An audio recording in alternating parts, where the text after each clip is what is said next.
Hello, guys, and welcome back to Shadows of Cedar Point. When we were last here, our last session, our two unlikely friends, I suppose, had a chance encounter with something that they can't quite describe. That ended with the injury of a potential ally. They after taking him to the hospital and getting things squared away, they discovered that they had been gone for a significantly longer time than they thought that they'd been gone. A few hours had become a couple hours, if not more. Um, and uh, our beloved Alice is forced to make an appearance with her father. I believe that's where we left off last time, wasn't it? Um, I recall us sort of like retiring to our respective homes. Except I know Xander went like home. Yeah. Alice went to her actual home versus her dormitory. Um, um, but yeah, so she had dinner with her dad. It was very awkward. He was very rude to literally everybody. Not Um, her. Not her. Depends on how you look at it. It She's very. depends on depend. I think Alice would consider ragging on her wanting to be an English major rude. Um, But not undeserved. Study a um, real field. It's like the only thing worse could have been game design. how What are you dare gonna do? Be an English you? teacher? How dare you? Anyways, yeah. So Cries and useless degree in Kansas. it's fine in Denver. I could get a job with it in Denver, but Lucky you. lucky No. me. Anyways, yeah. So I think that's basically it. We didn't go any further than that. Yeah. All right, so I think we're going to be starting with Alice this time. Okay. Alice, Hello. just on the northwest side of town, um, just beyond this, I guess like you could call it like the major city limits. There's a road that leads out onto I guess into like the country area of Lake Cedar. Um, however, it's all like coastal, like nicer coasts up until that little blip. You see that on the map? Uh, The first little triangle bump just northwest of us Cedar Point. can you ping it for me? Yeah, right about here. Ah, gotcha. I was looking in the complete opposite direction. Cool. Okay. So heading out that way actually is where your father's I guess you could call it estate is. Mhm. Manse. That's the word I'm looking for. His manse is. Um, because when they moved here and when they didn't exactly do the whole preserve their money sort of thing. Yeah. He's very much a showy dude, and Yeah. with the proximity to the Rose Gold Marina on the other side of the lake, he kind of want to show them up. Yeah.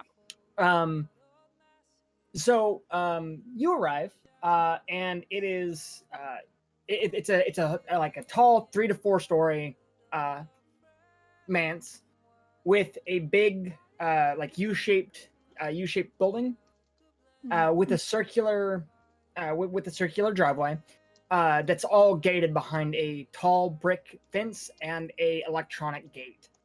Luckily for you, however, your parents had long ago given you one of those clicky button things to press on your visor, and with a quick press, you're able to open it up. The gates pull open. You're able to pull into the circle drive, Mhm. and then you're at your parents' place. Great. Lovely.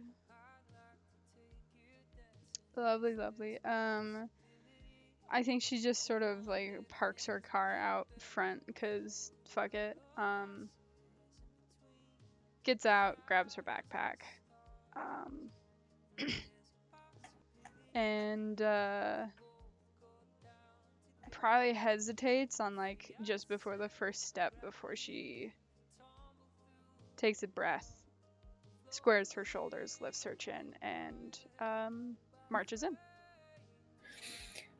So you head on inside. The door opens, and um, it's a colder place. Your parents like to keep it nice compared to the outside, with like those large stone walls and like a rustic balcony in the atrium leading off into the different wings of the building. At the far end of the atrium is your living room. And behind that, you can see the silhouette of a hand holding a wine glass filled almost to the brim. It is draped in a long, silken and lace embellished sleeve. It's your mother. It's Angela. She makes no motion to look towards you as she watches the movie that she's watching. For the sake of you knowing she's watching Saw. She's watching Saw? She's watching Saw. Is she like a horror movie fan? Like, what the fuck? You don't really remember. I don't know, yeah. You probably don't have, with you and your mother having such a standoffish relationship, you really don't know what she's into. You always kind of assume that she was the kind who would stay at home and watch murder your husband flicks, but this also doesn't seem far from the kind of thing that you'd expect from your mother. Murder your husband flicks. Yeah, that's fair.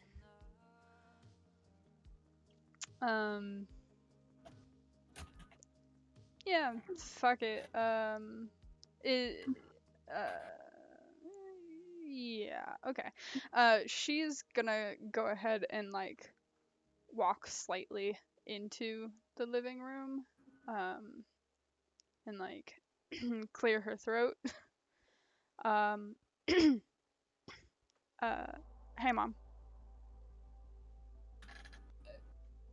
She looks over at you. Her expression is tired.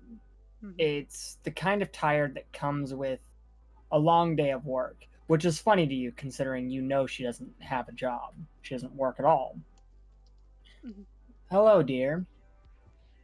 How have your studies been? She looks back at the TV. Immediately, it is clear that she's not listening to you anymore.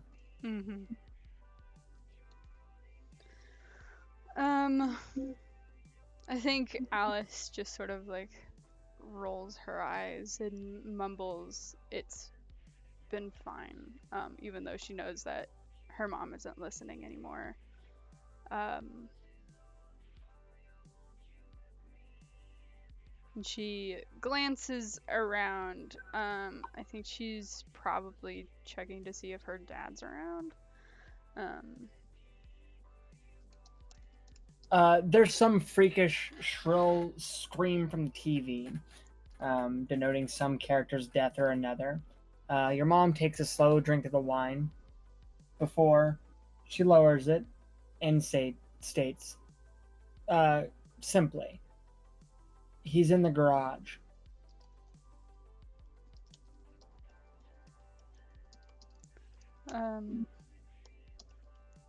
Thanks. And she jumped a bit when the TV screamed and gave it like that sort of glare.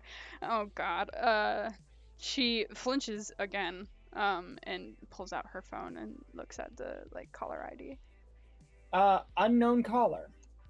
It's an unknown caller, but it is a local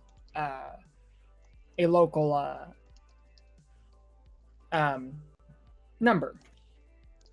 Okay. She'll like glance very hesitantly between her mom and the TV, and then just flips her phone open, or it's probably a smartphone, so whatever. Answers it. Bah. Hello? Hey, hello? Mm-hmm. Is this Alice? Yeah. Hey, this is Giles. I was wondering if you knew what was going on. Yeah, no, Giles. And she'll like start walking out of the living room, just like to literally any other room.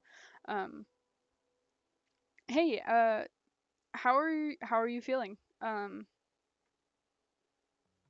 Well, I feel like I kind of fell off the Oh, side of the mountain, which yeah, that kind of probably makes sense, huh?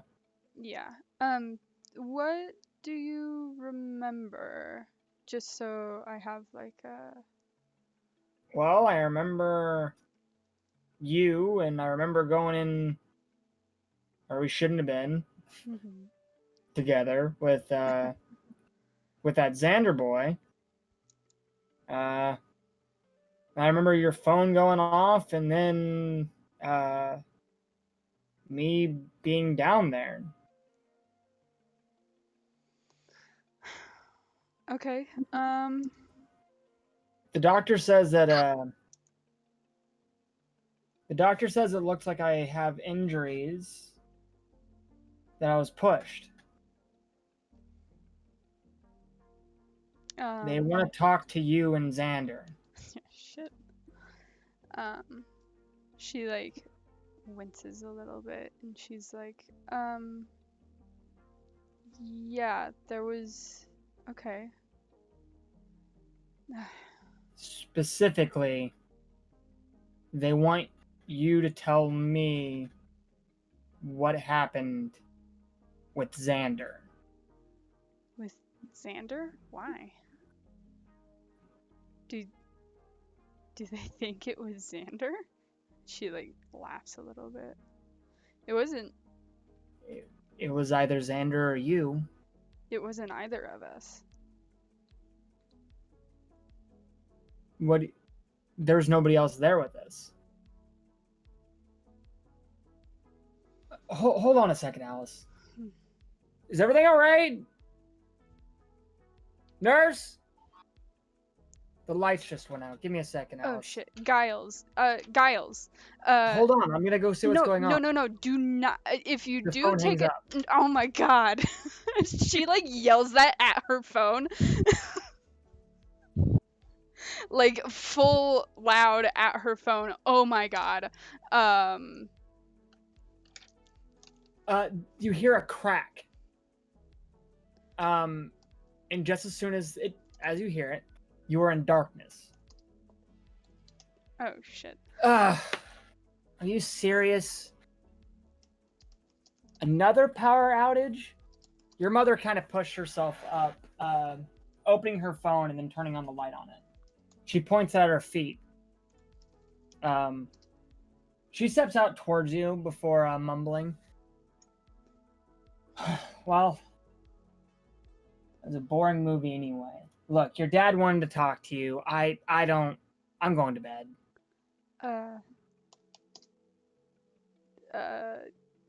I think very like unconsciously, Alice is like rubbing her arm. Um. I think so. You know that like psychological experiment where, um, every time a bell was rung, they gave a treat to a dog, and then the bell caused the dog to start to salivate, like that one. Mhm. Pavlov. Yeah. I think Alice is starting to experience that, in which when she gets scared, she gets shivery. So she like nervously glances at her mom and she's like, are you sure? Sweetheart, you know how these bumpkins are and how long it takes them to get things back online. If I wanted to wait up all night to be able to finish my movie, then well, then I'd be losing out on beauty sleep. So I'm just going to bed. um, Okay. She kind of gives you this weird look. D- be careful, I guess.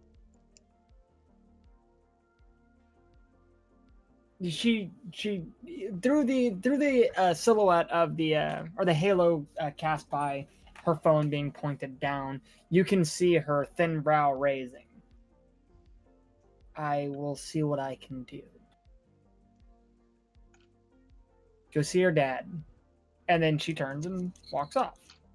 Alice scrambles to quickly turn on the flashlight on her phone. It turns on, and then you notice your battery percentage. You only have a couple, maybe 30 minutes left in your phone. Okay.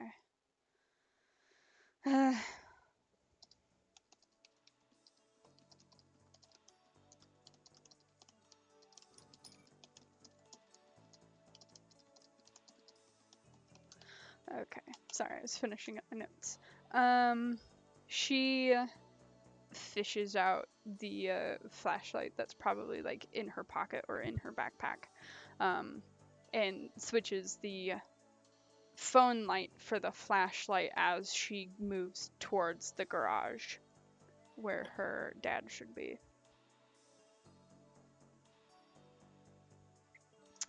And she like knocks lightly on the garage door when she gets over there and leans against it and goes, "Dad?" There's a moment of silence, and then you see movement. It approaches you. She points the flashlight at it. Before you can, it surges towards you. Long, gnarled nails reaching out towards your ribs. Ah! Oh God. It's your dad. She like full on screams. I don't think she can like not scream. This makes his day.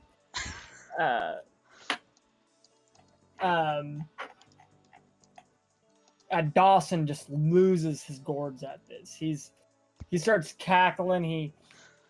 He crosses his arms. I thought you were over the whole being scared of the dark thing. I am. That was not funny. I thought it was hilarious. I'm sure you did. I'm glad you came by. Are you is this like you're actually visiting sort of thing, or are you back out of here? I didn't expect you to come right on by. I'm gonna be completely honest. You normally don't give a shit about when I want you to do things. Hence why you're taking an English major instead of something important like like medicine or anyway. She like purses her lips together and she just sort of shrugs. I just thought maybe it would be nice to sleep in a place with other people. Yeah. He kind of like lofts a brow at you. I mean, the school has other people, I guess, but he kind of pauses for a moment. Sweetheart, are you doing all right? I'm fine. Okay, so I read this book.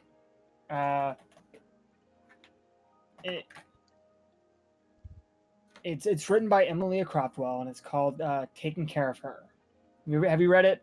No. Well, it's about dealing with grief and dealing with feelings that aren't.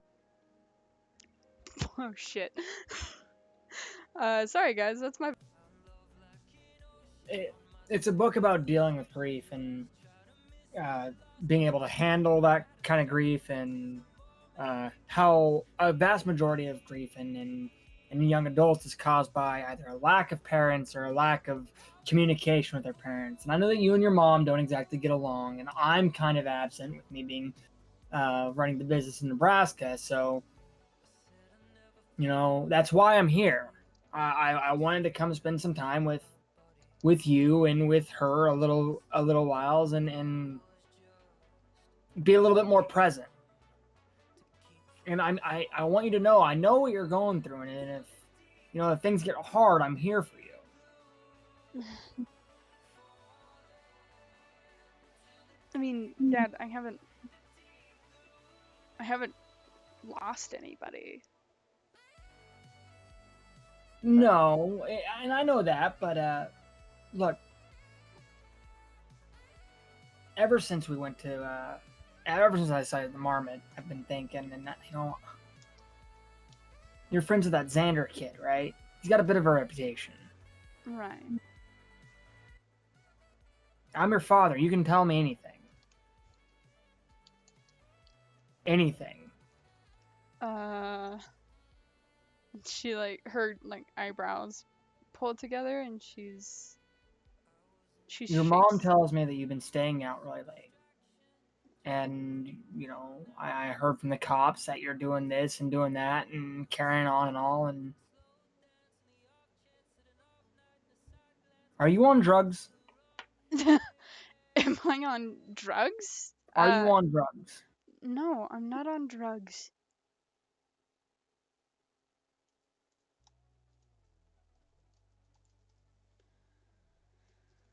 He kind of pauses for a moment. All right. Well, I know what it's like. You'll come around soon enough, and you'll talk when you want to talk. Well, anyway, looks like the power's out. I think I'm gonna dig out the old generator and fuck, I don't know. He kind of laughs. We could watch a movie or something. He kind of thumbs over towards the TV that had been lying in the dark.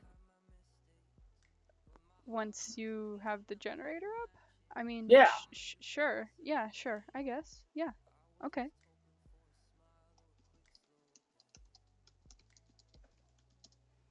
He gives you a nod. Right. Let me go get that then. And then he heads back into the garage.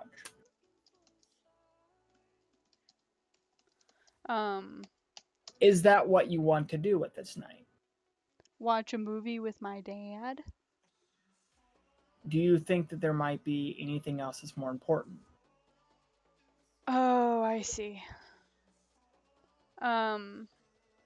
Keep in mind, your character's already said what your character said. Yeah. I think she physically jerks a little bit, and under her breath she goes, "Oh fuck, Giles." And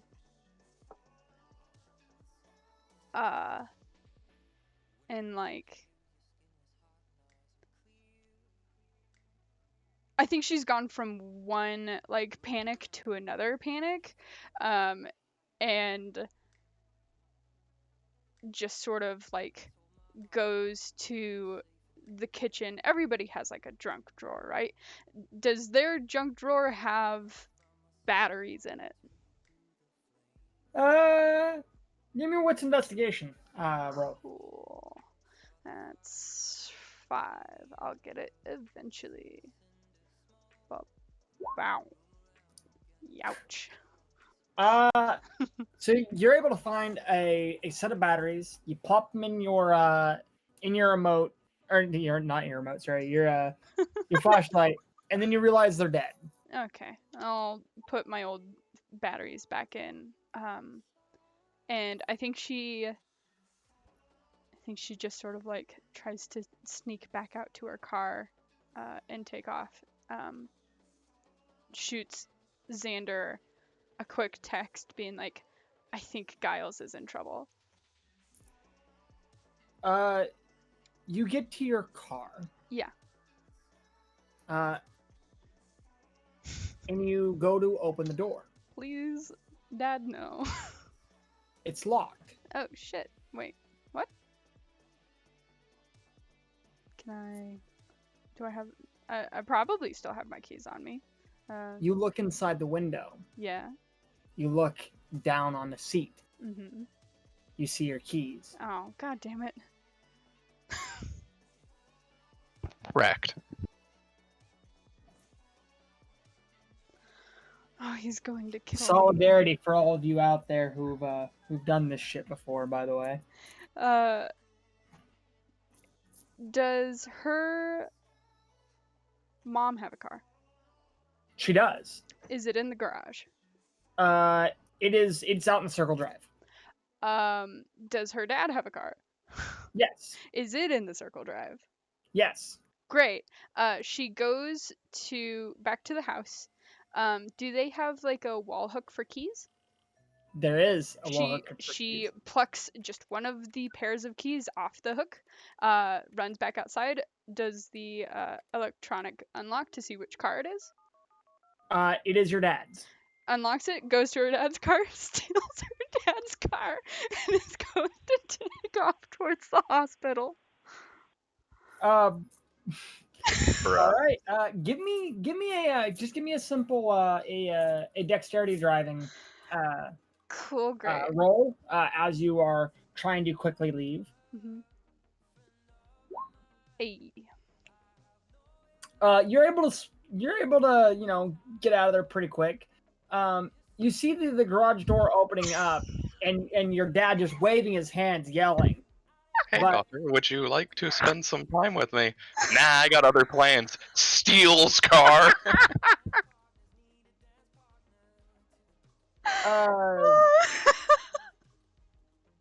So you drive off. Yeah, she you like leave. winces, like puts her phone face down on the dashboard. Tries to ignore it. She's like, oh fuck. I'm gonna be hearing about this later. Okay. Yeah. Whatever. I'm an adult. I can do what I want. Yeah, like- she like- mumbles. That is like she the mumbles most to herself as she. rich white girl thing I've ever heard. Steals father's car. I'm probably gonna hear about this later. She's like mumbling to herself, like white knuckled gripping the steering wheel, like I'm an adult. I can do what I want. Like Grand Theft Auto. Yeah, exactly.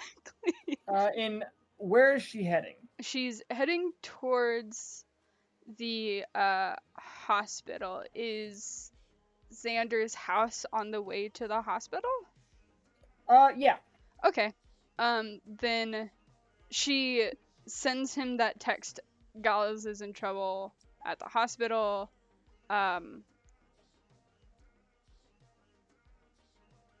I'll pick you up.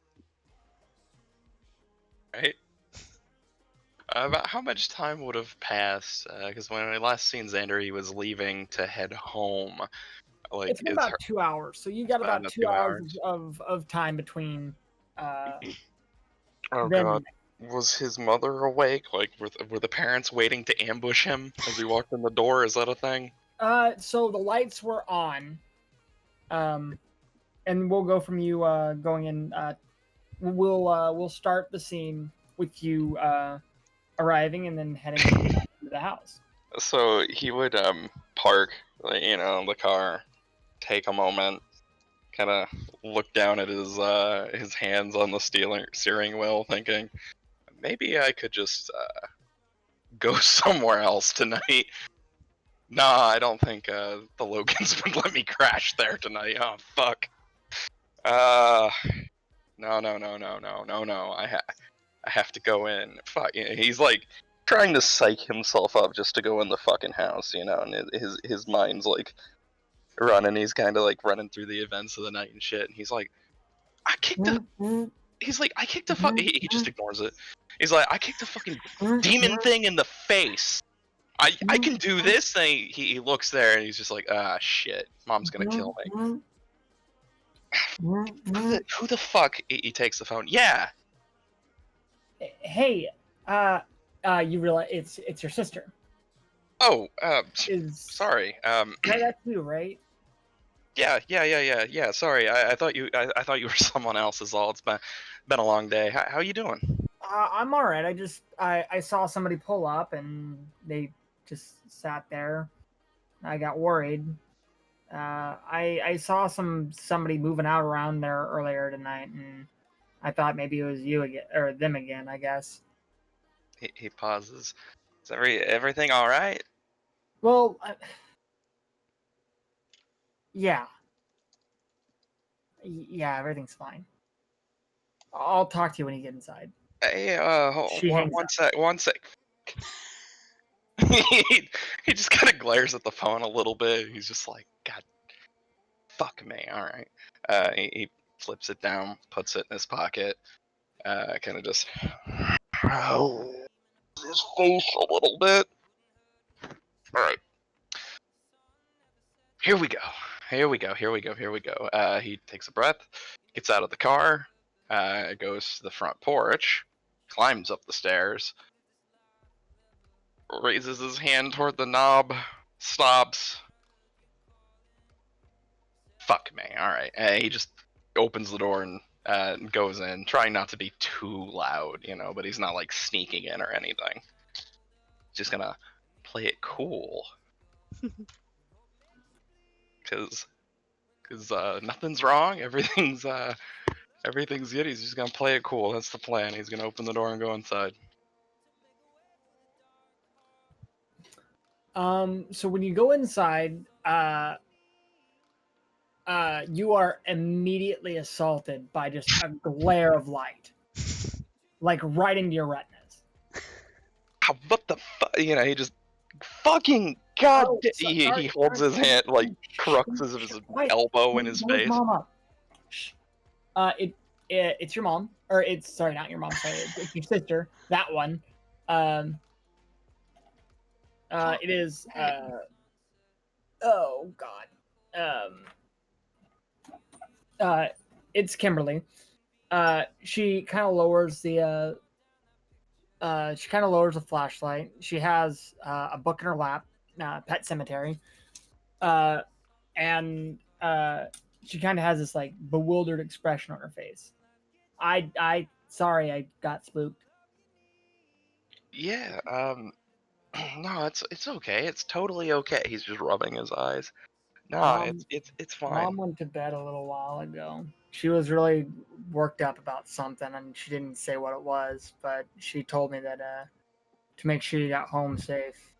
And I know how you are, and you don't like being bothered, so that's why when she kind of points outside when you got here, I didn't really I didn't want to call in, and then I thought I saw you walking around out there, so I didn't really want to call at all because I thought you were already home. But then I went in your room, and it wasn't you. So, were they like walking around the yard? Like, what's up? They were in your room. Are they still there? Or they leave? Like, what's? I don't know. Okay. He's thinking. He's like, it's probably just. You're real, aren't you? Yeah. He gives her a look. Of course I'm real.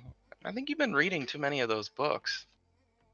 He gives her kind of like a half-ass smile, as if he's trying, but like he's well aware of the irony. She kind of holds the book. Um,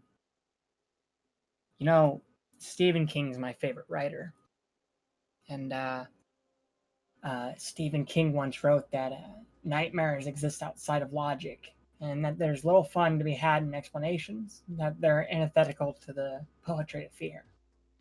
In a horror story, the victim keeps asking, why is this happening? But, there can be no explanation, and there shouldn't be one. So even if I did ask you if you were real, I don't think you'd tell me the truth, would you? He kind of stops. I mean, I guess not. How can I show you? He thinks for a second. Oh, okay, I got this. You know, I'm good at these riddles. He lies. You remember that thing we talked about the other night? She just stares at you. He kind of like points to the book a little bit. Go on. He reaches into his pocket. He takes out like the last like $40 or whatever round ish and some change that he had after the gas station and whatnot. He's like, here, for the next one. Go ahead and flip me a convince. You can take the bonus for it. Yeah.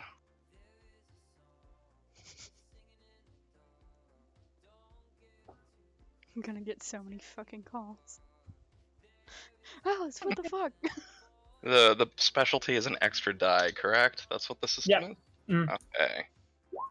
Okay. 3 success? She eyes it for a moment before giving a slow nod and taking it. I hope it's enough. Yeah, here we go. She kind of holds on to it for a second before nodding. He breathes out a small sigh of relief. He glances back toward his room. It's clear he's like he's kind of sizing it up or whatever, but he doesn't really want to freak out too much, or rather, he doesn't want to freak her out because if he reacts too much, it'll probably mess with her a little bit, especially when she's like this. So he's like, yeah, it's So, have you been seeing stuff that might not be real? In the shadow, the dark, too. She kind of looks at you for a second before looking down towards the hallway towards your room. Well, at first I didn't know the difference. It was you, and you were here, and we talked, and you apologized for not being able to spend as much time with me, and then you asked me if I wanted to go down to the docks, and I said yes, and we went down there, and it was just wrong.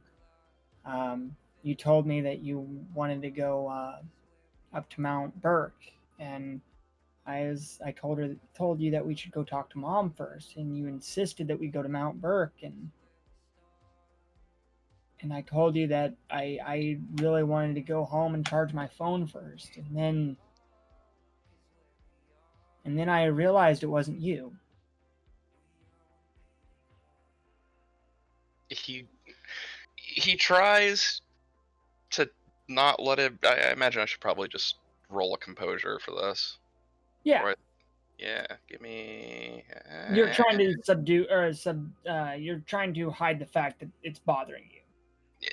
A bit of both. Like he's trying to hide the fact that it's bothering him, but he's also trying not to let it bother him as much as it is, or as much as it probably should. So, like, I guess the first would be straight composure. Or go ahead and give me. Yeah, go ahead. I think straight composure is probably the closest thing for this. okay, so he doesn't lose his shit. I'd imagine he got 1 success. Yeah, 1 success is good enough for him to keep it cool. Okay. Okay. Yeah, he kind of he goes a little pale, right? As she keeps talking, he's like, okay. And he kind of like changes demeanor a little bit.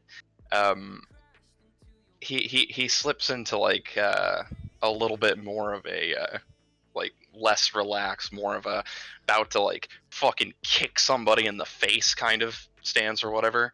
And he's like, all right, you just stay here, okay? Watch my back. I'll get to the bottom of this. She doesn't. I mean, she lets you go. She seems to be glued to her light. He goes toward his room. He slowly opens the door. It's your room. He looks in the closet, looks around. The closet door is closed.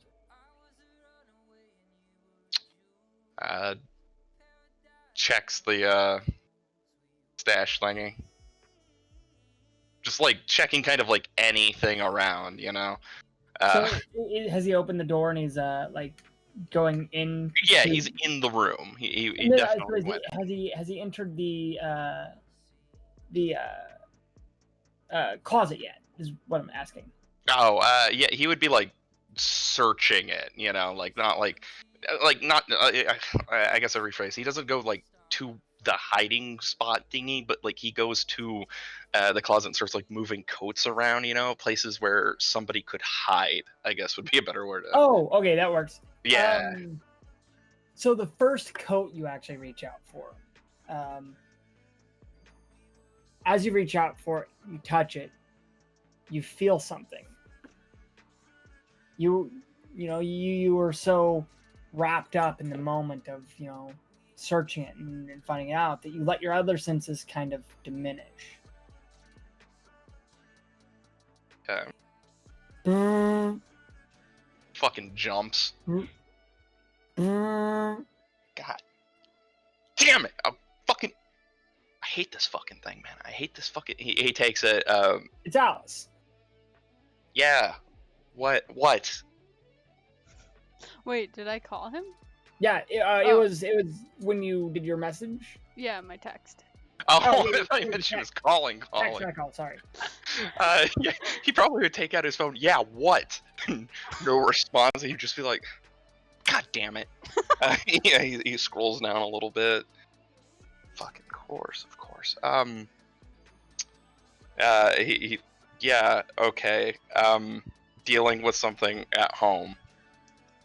Message soon. And he just presses enter, puts it in his pocket. And he'd go to like the window or whatever, see if like it was closed like he left it, I'd imagine, or if like maybe somebody might have snuck out there if he could tell, anything like that. Your window is open. Okay. But other than that, it looks like you don't find anything else out of the ordinary. Okay. So, now That is actually, give me a wits investigation roll. Let's Yeah. see if there might be some details that you can find out from that. Sheet. If I would stop moving it, so I keep losing it and then have to find it every time, that would be great.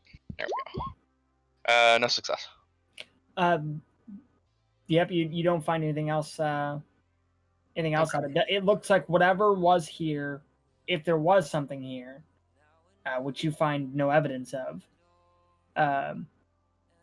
it's either gone now or your sister is not doing well. Yeah, he lets out a small breath and he walks out. Go back to his sister and kind of shakes his head a little bit. Well, the window was open.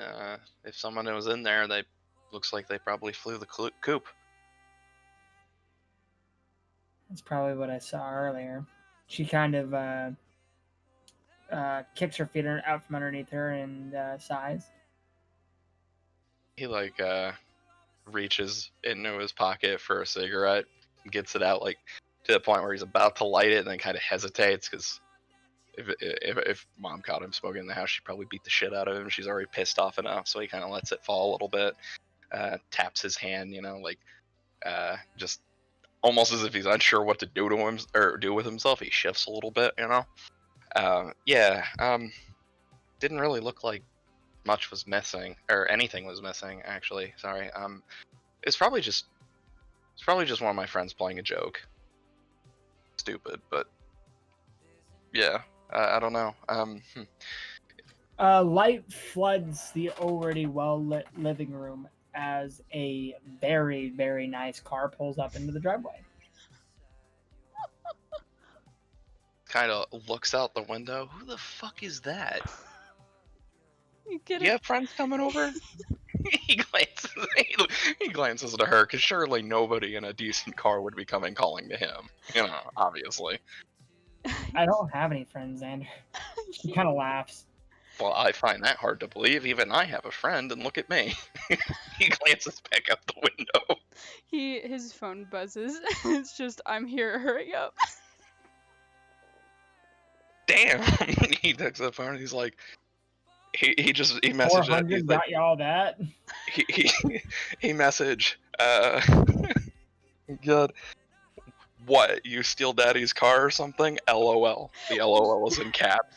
And he just puts it in his pocket and he's like, so, he kind of looks to his sister. He's like, look, there's a thing. I actually just came back home to check on you and mom and make sure everything was okay. I gotta go back out again. He hesitates. Are you going to be okay here, or if you want, you could come with me. She shakes her head. I don't think so. I want to stay here where at least I still have this. Kind of lifts up the like it's more like one of those butane lighter things, like the butane torches.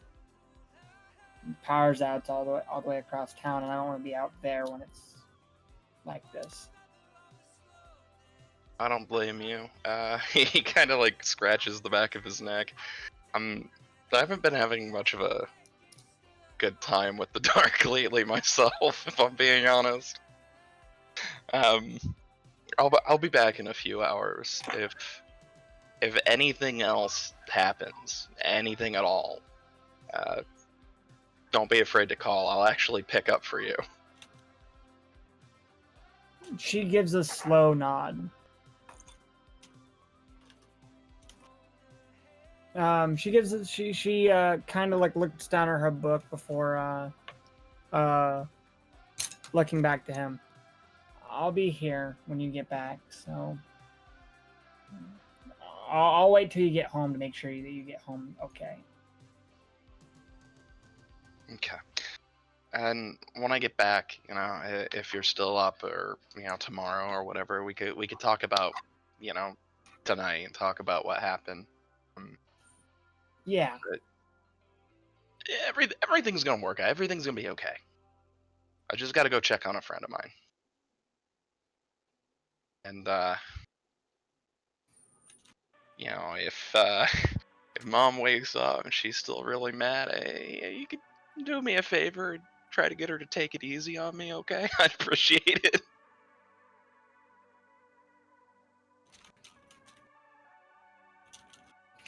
Yeah, I can do that for you, Xander.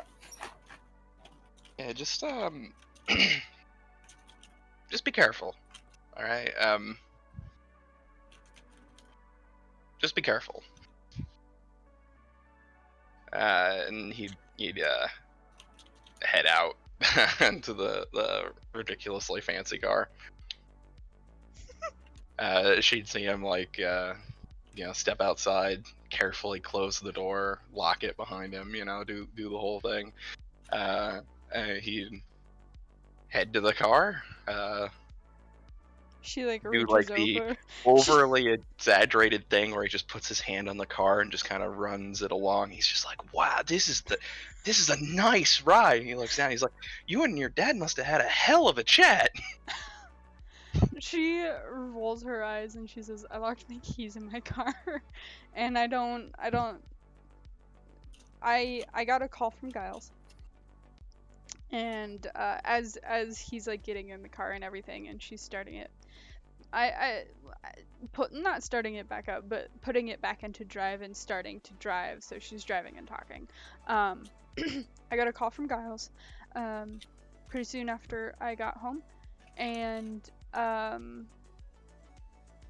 the power at the hospital went out, and he went to go check it out. I think he like heard something, like the nurse or whatever, and went to go check it out, and I couldn't warn him to take like a flashlight or one of his flares with him. So I don't know, I have a bad feeling. It might be nothing. I might have literally just stole my dad's car for no reason, and he knows that I stole it. Wait. Stole? Yeah. I mean, He just kind of stares at her for a as you minute. can like steal a thing in which you have to go into your house and just grab some keys and then it's good, but I suppose that is technically still stealing. And she like glances nervously at her phone. You stole your dad's car. Yes. No shit. Yeah, I stole my dad's car. She like winces. He like grins. You know, at this point he's taking the cigarette out, he lights it. He cracks the window a little bit, but you know, he obviously doesn't, you know, smoking in the house is one thing. Smoking in a stolen car is completely else. I mean, he doesn't care. So like he takes like a big comforting drag. Like you could tell he's like intentionally like drawing it out, like trying to like perhaps calm himself a bit. He like blows the smoke vaguely toward the window. There might be hope for you yet. You know, he points at her with the cigarette still between his two fingers. What does that even mean? Well, I thought you were, you know, super, yeah, you know, boring, you know, high and mighty, high horse, ivory tower, prissy, rich girl, you know. She looks him right in the eyes and she says, "Have you ever heard of a castle that doesn't have a dungeon?" Like, stops mid tangent and like gives her a bit of a look. Like, fair point. Still, I'm proud of you. I haven't even stolen a car, at least not one this nice. You know, he takes another pause. She rolls her eyes. And she's like, "Yeah, okay, well, whatever. Hopefully I'm just freaking out over nothing, and like my house and everywhere else, the hospital just is also experiencing a blackout. And hopefully it's nothing, but I don't know if Giles was just an easy target in those mines, or if it targeted him specifically. Speaking of that, actually," and she like gives him a nervous glance before putting her eyes back on the road. The reason he called was because the police want to talk to us. He has injuries that are conducive to being pushed, and you and I are suspects, but I think He specifically... glances out the window. I'm a suspect. I'm a suspect.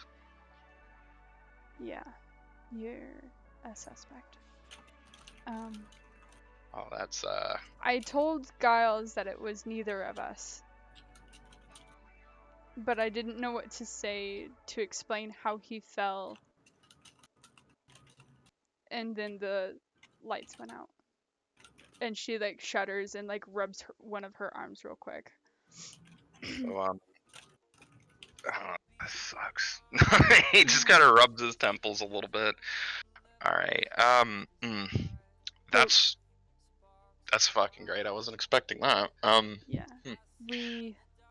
We gotta make sure he's okay, because if he ends up not being okay, me stealing my father's car, picking you up and going to the hospital, and if he's not okay, it's gonna look bad. So we gotta... She's like obviously panicking. Okay. Yeah. Let's go to the hospital.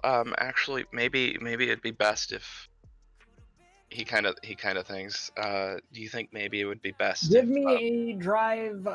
Give me a dexterity drive as you're driving. Dex drive. I think that's. Let me just check it.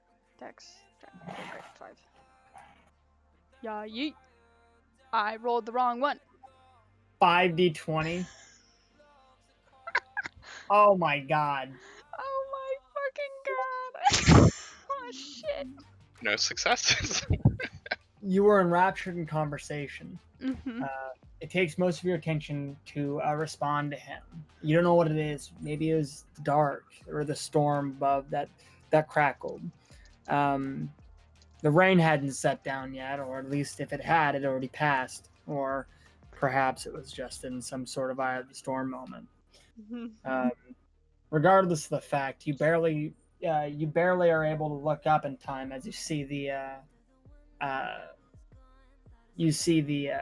pot in the middle of the road, or the pothole in the middle of the road. You yank your steering wheel to the side to avoid it, and you end up colliding the front of the vehicle against the curb. You bounce up onto it before you get your control back, and you get back onto the road. No doubt, kissing the front of the car against the concrete. When that happens, Xander is tossed up into the dash. Yeah, he didn't wear a fucking seatbelt, like, so he probably The just glove like. box opens. Then a manuscript page falls out. A single printer sheet of paper. Oh God.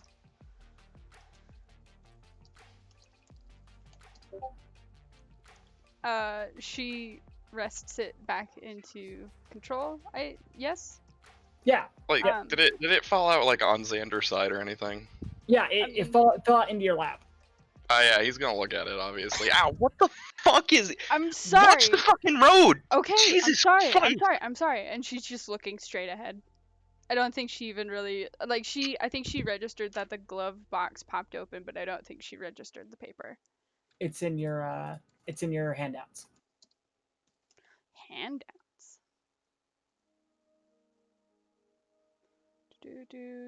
What? Oh, not you, because you can't read it. I can't read it. You're driving. Oh, gotcha. Yeah. If Xander hands it to you, I'll pass him the. Gotcha. Yeah, I get you. Waiting for it to update. Boop, boop, doo. I'm guessing you mean it's on the drive? No. Oh. It's in roll 20. Oh, I'm fucking dumb. There we go.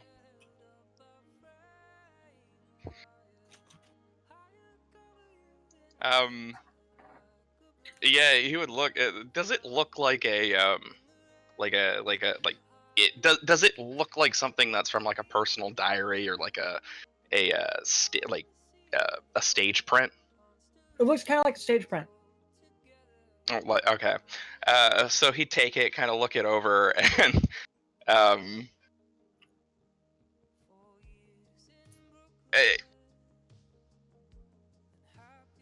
he'd start like reading it out loud. Oh God. Almost in like a what's this? Is this like kind of diet book or something? What is this? The vigilance phone shut off. His body ached, but he knew that he couldn't rest anymore. Alice could wait. The nurses weren't responding, and he needed to find out what was going on. He like lowers it and he looks at her, and he looks back at the page. What the fuck is this? I have no idea. And she I don't think she wants to take her eyes off the road. He just continues reading. The power outage was... As long as you do no other rolls, as long as your focus stays on the road, I'll give you an additional dice on your next drive check. Cool. So as long as you keep focused. Yep, she's keeping focused. He continues. The power outage was wrong. He could feel it crawling up his skin like cold in winter. He'd felt like this before at the funeral. He reaches into a pocket of his coat and pulls out his flashlight. When he clicks it on, he hears a sizzling noise. He was not alone. He shifts visibly uncomfortably for a moment, and then just starts combing through the fucking the glove box. Give me a wits investigation. Yeah.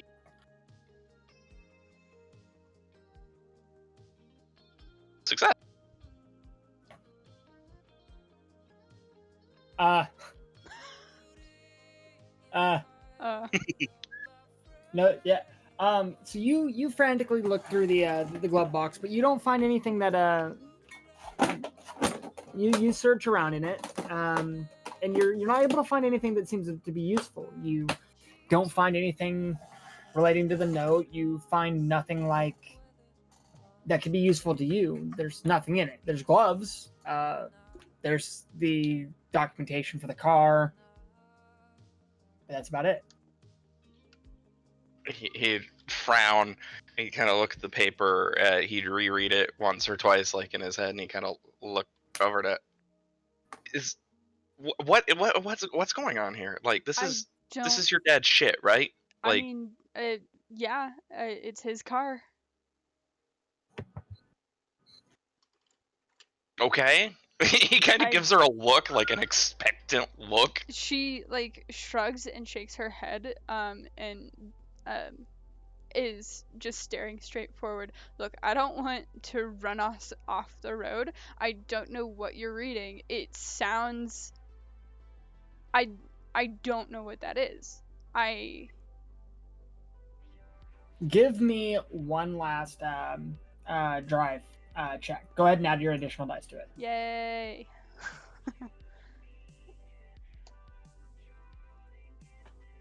Eh.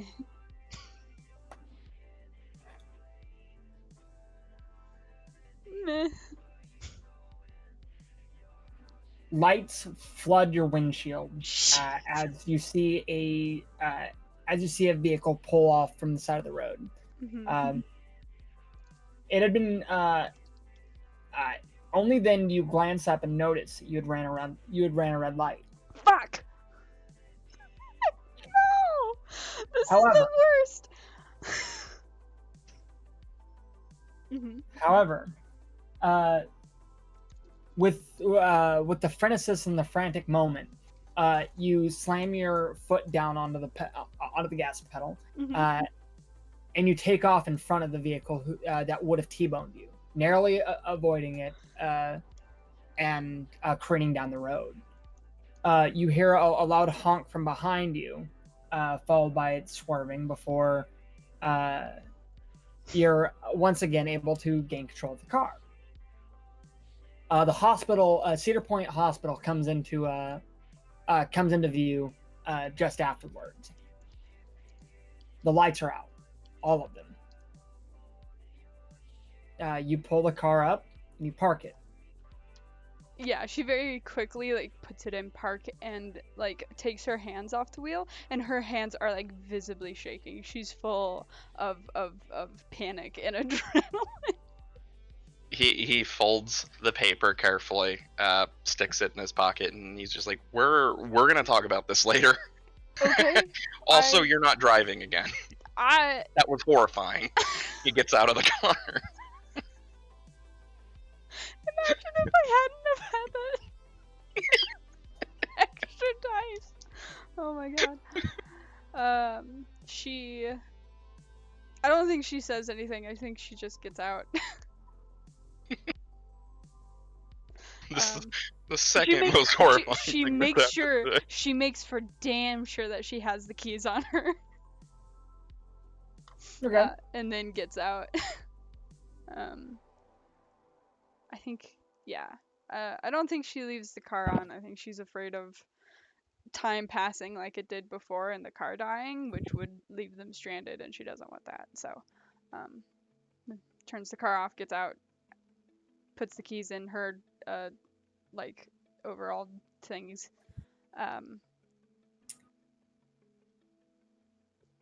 Goes around the car and is like, yeah, okay, fine. I seriously don't know what that is, but whatever. And starts walking towards You see the fenders a little bent on one side. Dad's gonna fucking kill me. Yeah, Xander kind of looks over the car and he just whistles. Yeah, nah, you're dead. You're toast. He gives her like a slightly like amused look. You approach the front of the hospital, and when you reach it, you notice obviously the power's out. Mhm.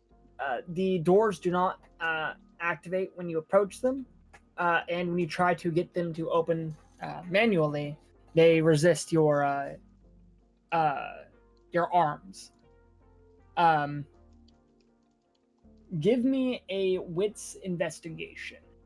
Yeah. Both of us or just her? Both of you. No success. Damn. No success. One of those nights. The They're just night is not long having- and full of horrors.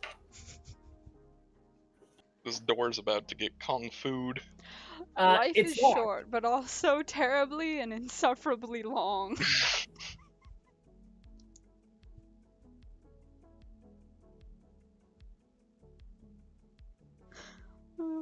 What were you gonna say, Nick? I was just it's locked. You have no way of getting in. Oh, gotcha. Lovely. Well, let's see here. I've ran a red light. I've wrecked my dad's car. I've stolen my dad's car. Fuck it. Go ahead and give me a humanity roll. Oh God. How does that How work? you do a humanity roll? On your sheet, there is a Morality stat. Yeah, there's a morality. Mm-hmm. So what you do is you roll a number of dice equal to your morality score. Okay. Currently, that's 7.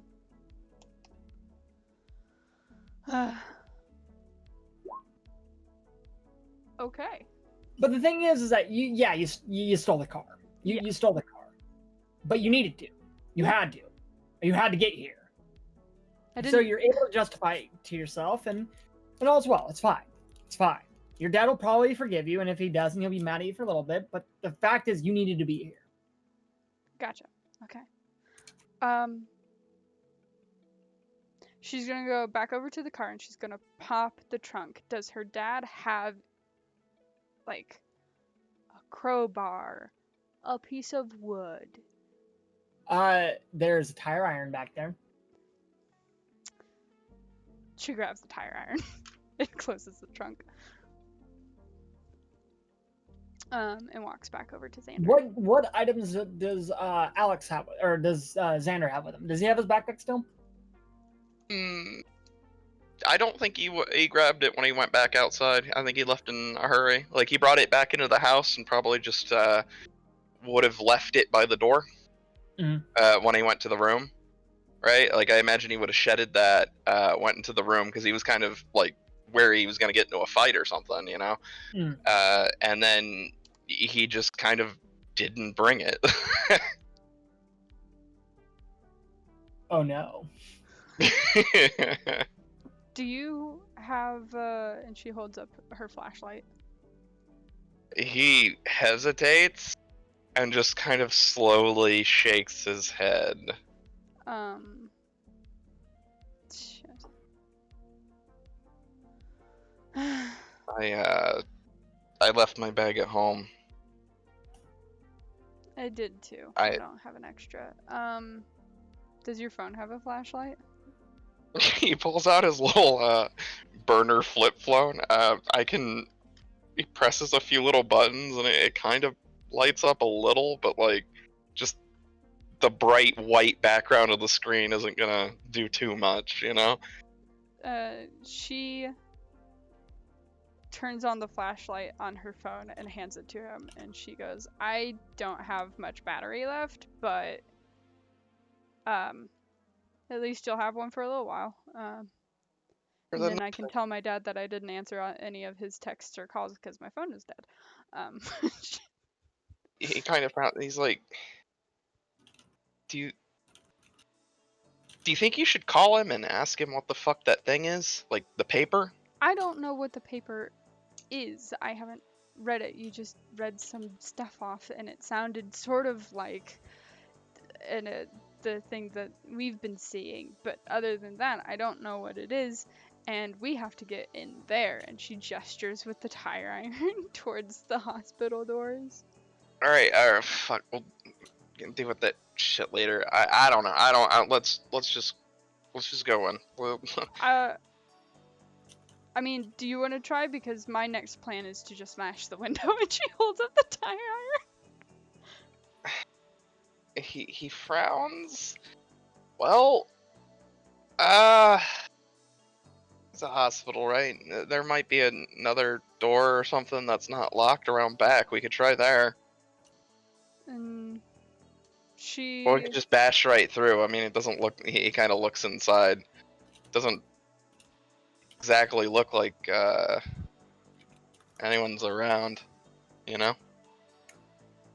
Not like they can see you in this dark. Yeah. Let's... Maddie, Hello. you feel you feel the goose flesh Ah, shit. walking up your arms. She is rubbing at her arm again. And she looks towards the hospital doors and towards Xander, and she goes,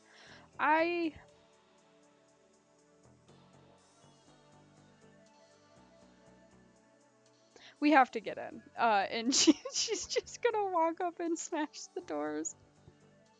He kind of like raises up. No.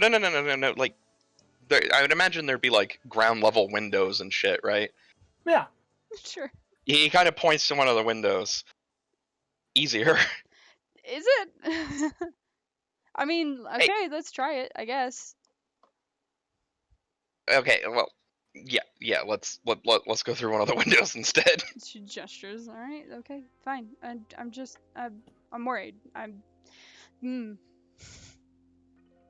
Totally done this before. He kind of smirks under his breath, and he goes to one of the windows. He kind of like debates doing it more quietly, like, you know, maybe getting, like, taking his shirt off, wrapping around his hand, you know, breaking it. But she's got a tire iron and they need to go, so he just kind of lets her have it, you know? He lets her smash the window. Yeah. Alright.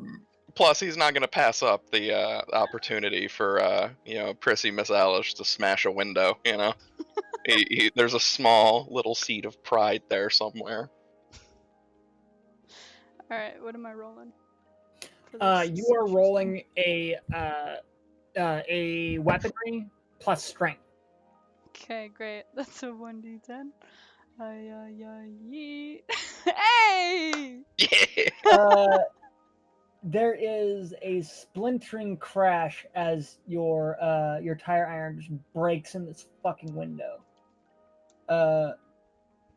You grab the tire iron by both sides and you kind of use it to clear out the window.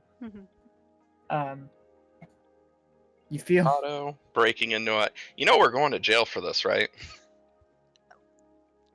She shrugs. Like, look. He kind of like takes a stick or something and starts kind of like poking at the glass to like scrape it off the bottom of the window as much as he can before starting to climb in. Give me when you guys slip into the room, go ahead and flip me a wits investigation. The room that you enter into, by the way, is it looks like it's a storage room. It's a storage room, and that has like towels and, you know, tumblers and in bed sheets and stuff like that. You know, it's a ground level floor that's used for like cleaning. There's like mattress pads and pillowcases and pillows stacked on one side. You know,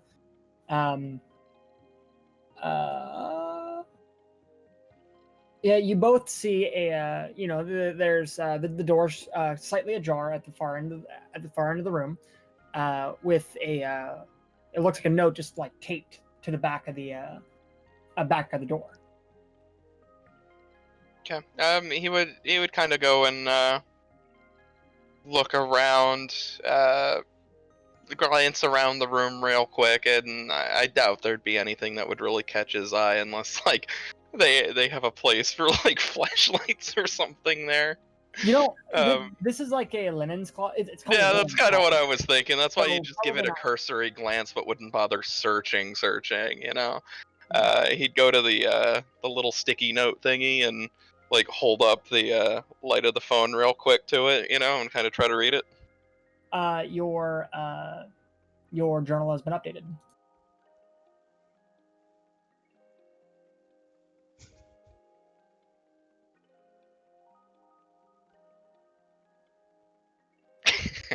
He would read it, um, like kind of like in his head a little bit, and then he'd just kind of like point it to her. Like he's trying to be quiet, so he's not going to read it out loud again.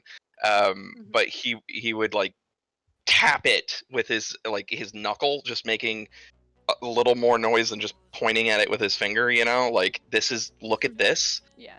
To get her attention. She glances over, frowns, and walks over to also read the thing.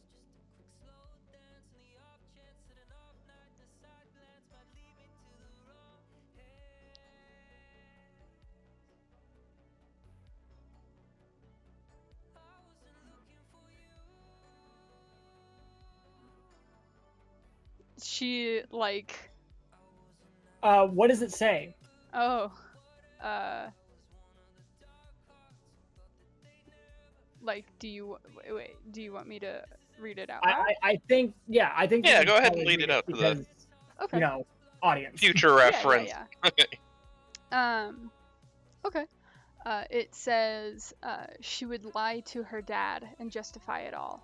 She needed the car, and what calls he sent to her weren't as important as what was going on. She felt the darkness around her. She felt it crawl up her skin, and cursing her pale complexion with goose flesh. If it was the only way, she would crash through the front window with the tire iron. Giles was in there, and she was in danger. He mouths the words, "What the fuck?" She looks seriously spooked and like looks at him, her eyes widened a little bit, and shakes her head a little bit.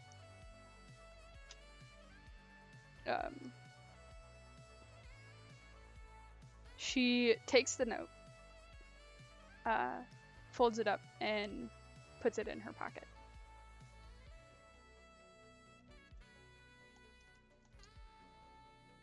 Okay. He would take a moment, kind of shake his hands out a little bit as if getting ready, and he'd like try to open the door quietly, you know, because sometimes those fucking industrial knobs are loud as shit, you know. But he'd try to like open it up and kind of peek out into the hallway. Is it completely like pitch black, or are there any kind of like small running lights or whatever that you would see like from a backup generator? There you don't see any lights whatsoever. Okay. He would kind of, you know, kind of. Just a second, and I'll get you guys a rough. Okay. Yeah, he would be a bit disappointed by this. I mean, he had expected it, but at the same time, he was really hoping that, like, you know, because hospitals tend to have those kind of things, you know. He's really hoping that at the inside level, there might be a little bit to work with. So he'd kind of like creep out a little bit, and he turned to her and he kind of whisper, and he's like, "Where would did they say what room they were taking Giles?" We visited Giles last game, I believe. So we would know which room he's in. He wouldn't remember. Alex Exactly. would. Like they were in the hall, right? Like he kind of got pulled away in the hall to talk to the officer. Oh. Yeah. Right. But Alice went into the room proper to leave the note. So I think Alice would know which room he's in. Okay. Yeah, because I kind of imagine he was just at the ward or like the general like area, but not like near the room itself. You know, kind of like in the lobby to that particular wing. But if he was around, then obviously he would know. But yeah, I'm kind of assuming he didn't. But yeah. Yeah. So I guess Alice is leading the way towards Giles's room. Um. Let's go ahead and do this. Um. Hang on a second. We gotta. Wow, I'm breaking stuff. Give me a second. Sorry. I'm so good at this whole. There we go.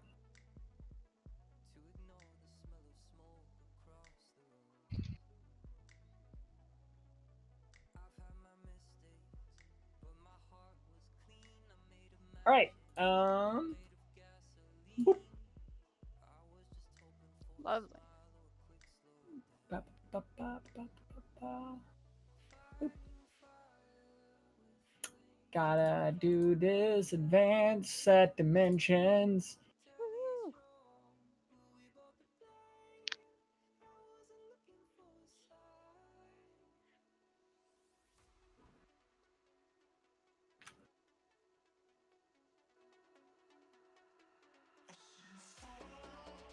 And then what kind of light did you have? I had the flashlight that she's been using.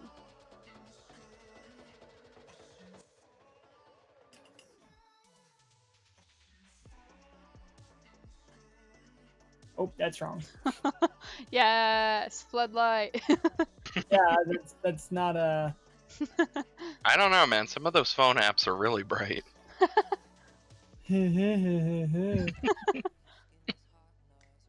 What was it? It was. Oh, sorry, I did the back. My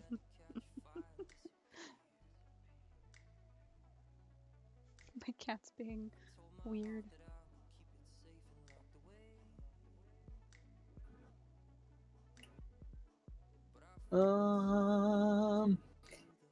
You'd think that I'd have this shit. I mean, it's only like the second session we've had them, and you made them last session, so I Yeah. don't blame you. All right, basic owned by. Give this to. How do I control by? There we go. Alice. Aliase.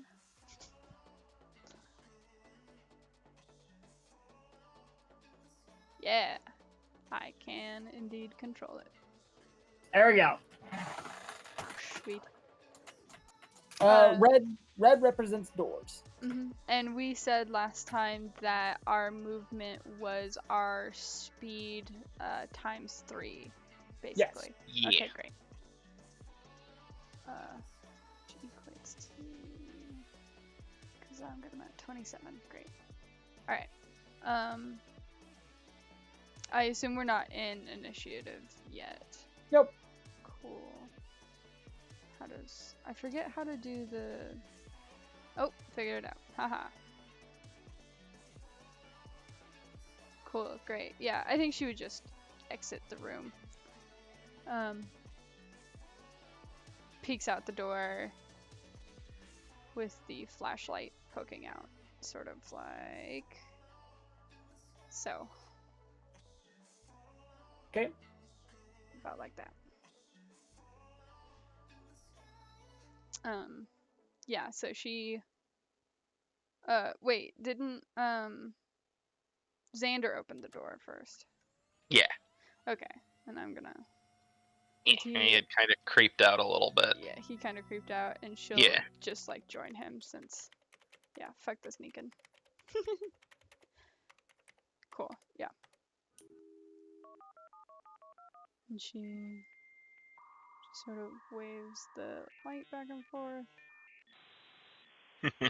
Little late. The light. Yeah, let me out, bitch.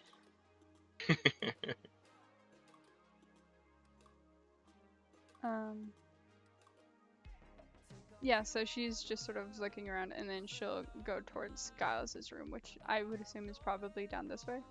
Okay.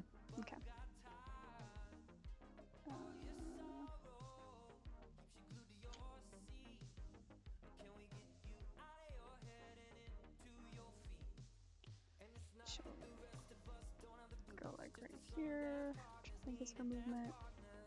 Sort of swing this before her. he'd like want to like take point a little bit, but like considering he has a tiny little flashlight, he'd be like, all right, fair enough. She's just like, I think she's trying to do that fake it till you make it thing, where she's pretending like she's not full of panic and adrenaline. So her shoulders are squared and she's got her chin up and she's gripping the tire iron in one hand and holding the flashlight out in the other. You'd notice as your flashlight moves over the shadow here, the shadow itself seems to like tremble. It vibrates and you hear a soft sizzling noise, a hissing. She is going to, I think she pauses and just turns her light fully onto it, frowning.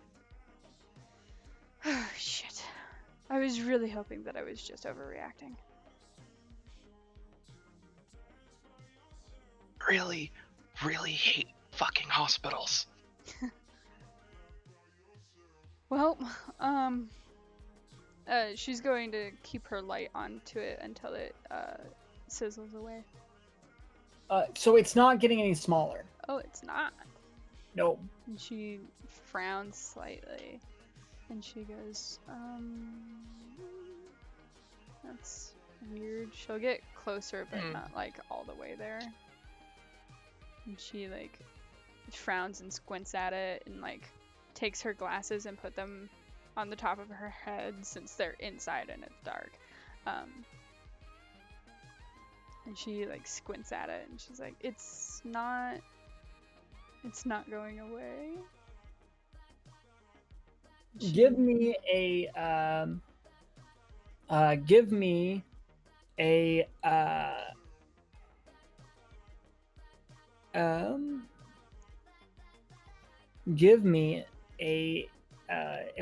and let's go intelligence investigation. Sure.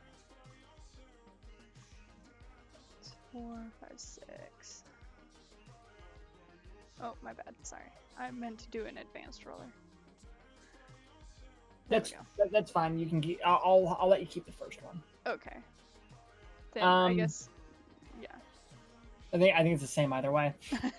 One less. The shadows, the shadows don't work the same way as you'd expect them to in these patches. The more you look at it, the more your light shines into it. The less you realize or the more you realize, rather, I suppose, that it's not like a puddle on the ground. It's this area in space right here. That's what you're looking at. It's an area of space that is interacting with shadows differently than you would expect them to. At the very edges of the shadows in these areas, you can see like scribbles, like little ink marks. When you try to focus on them, you can't quite focus on them. Kind of like trying to read something during a dream. You can't quite make out what is there, but you recognize that there's letters or symbols or numbers or something in the shadows.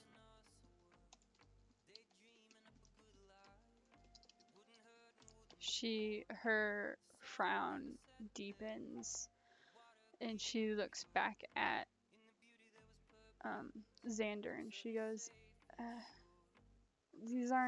it's not, and she stands up, it's not functioning like they have been before, and it's like, and she like rubs her eyes with the back of the hand holding the tire iron. It looked kind of like letters or symbols or something like that, but I couldn't make out what it was besides that they were there. He definitely frowns at this and gives a slow nod. Alright, fuck, I'll keep a lookout for anything. Maybe it's more of those weird notes. Do you think?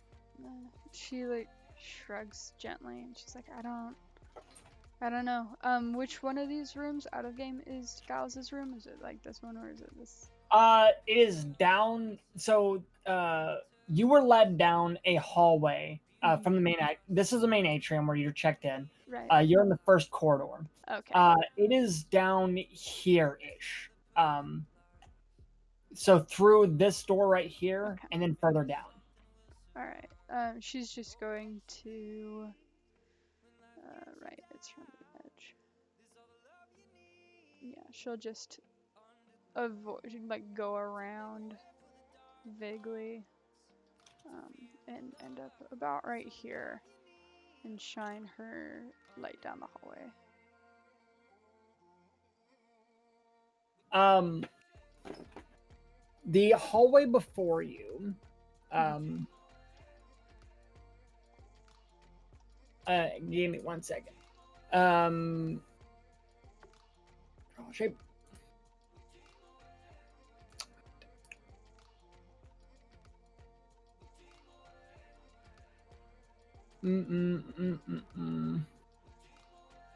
Sorry. The hallway is. Oh, I did this on the on the wrong layer. Oops. Let me send that to the right layer real quick. I'm still learning how to use this program, guys. Come on. It's all good. How dare you? Get off my case. I'm getting better at it though.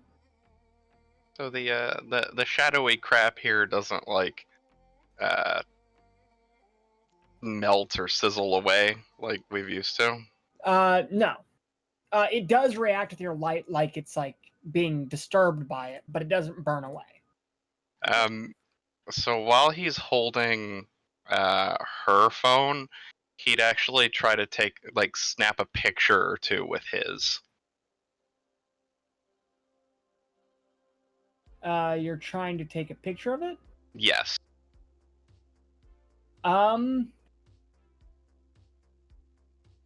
Okay. You take a picture of it. Cool.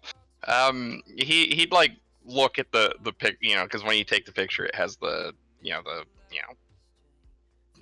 The picture looks damaged when you look at it. It appears that the areas that you have taken a picture of, it appears that there's like a black void.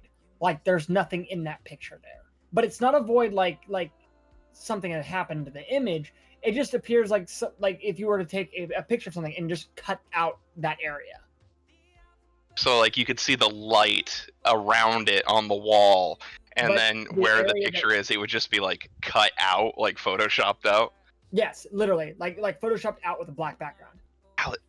Alice, look at this. I took a picture of it. He'd like show it to her. She like glances over and frowns at it, and she's like, "What the fuck? Is that fucking weird? Yeah. I just wanted something to show it wasn't fucking crazy or something, but like, what the fuck is this?" All right, he shakes his head like, all right, well, just we'll figure it out. We'll figure it out later, Right. She's like hesitating before this giant fucking puddle.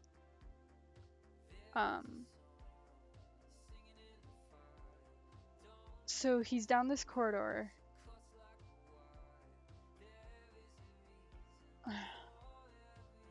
And she reaches out with like one foot and like nudges it with the end of her shoe, like the goop, the shadow goop.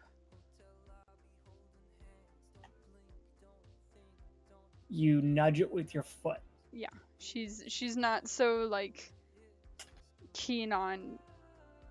She doesn't know if this thing's like acidic, or if it'll do something weird, or if it'll like make one of those shadow things that'll pop out and grab her and something or other, or if it'll just function like a pool of water.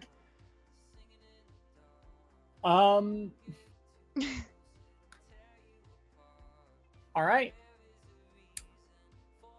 So as you reach out and nudge it with your foot, Mhm. you see the shadows itself begin to pull towards your foot, as if you had pressed like down onto a wet trampoline. Mhm. The water or the inky black shadows coalesce around your fingers or around your toes before you see it form a hand and reach out to take your foot.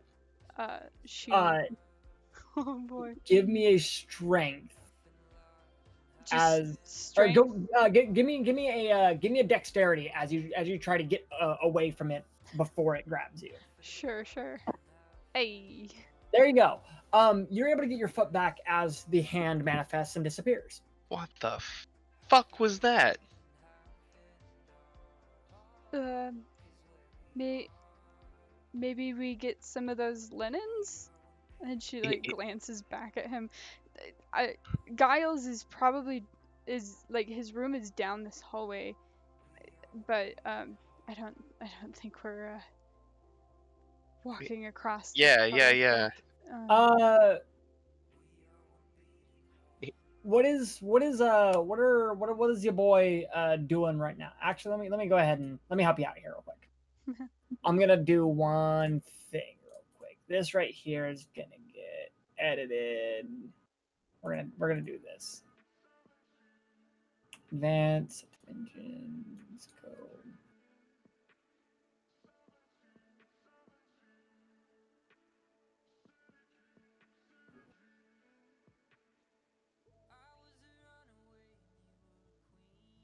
Oh, sorry. I'm trying to get this. No Yeah. worries. There we go. Aw, yeah. There we go. Give me a Xander. Give me a wits investigation. One success. You see on this wall right here, there is another page that has been taped up. Yeah, he's gonna like snag that.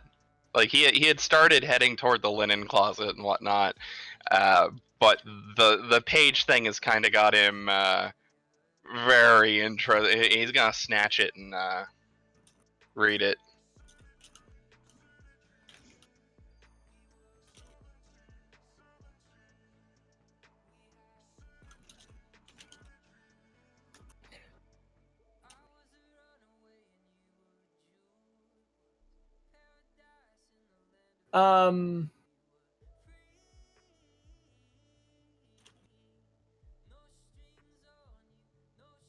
Here you go. The page is torn about halfway, or about a third of the way through. So you're not able to get all of the message that is being written.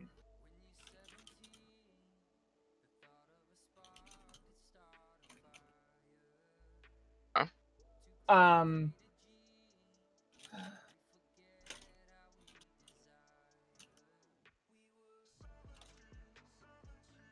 Let me finish up the thing.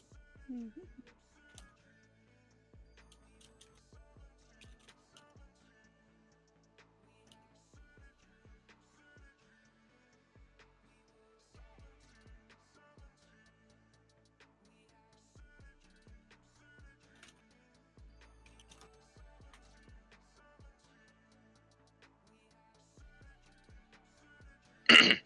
There you go.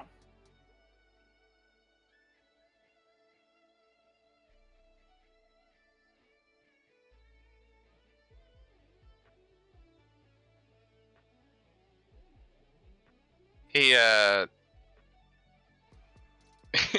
he takes it and he reads it, kind of almost like to himself, you know. But it's like he's not exactly like trying to be quiet about it, so she could probably hear. He never really cared for cramped spaces, but these were the sorts of times where you make radical decisions. Climbing through the air duct wasn't. He kind of like frowns. Fuck, where's the rest of it? She He like, glances over. I found another one. Oh shit. It- Did you say air duct? Yeah. He'd kind of look around, sweep his little light. It's important Uh, to note that the manuscript page was on the border of the shadows that your light now falls upon. Along the shadows was where the page is torn. Kind of like scratch his chin a little bit. Hey, I think there's more of it here. We like try to dig it out or something. Maybe it'll help us somehow. Like he seems a little exasperated by the whole thing, but I'll go. I'll go get the linens. It just could you try to maybe use your tire iron? She like frowns and like turns around and points her light at the shadow that he was looking at, and she goes, I mean, I can, but I don't know. They just kind of feel important somehow. I don't know. I'm gonna go get the linens. He heads down the hall. she shrugs a little bit and she'll like look into the puddle. I don't think she has much hope of finding whatever else of this note in the puddle itself, but she'll look for Xander's sake. You see nothing on the inside of the puddle. Yeah. In fact, in the inside of the puddle, the actual building seems different. She like frowns. It looks older. Okay. Yeah, I'm not dealing with that. And she's gonna look around for an air duct.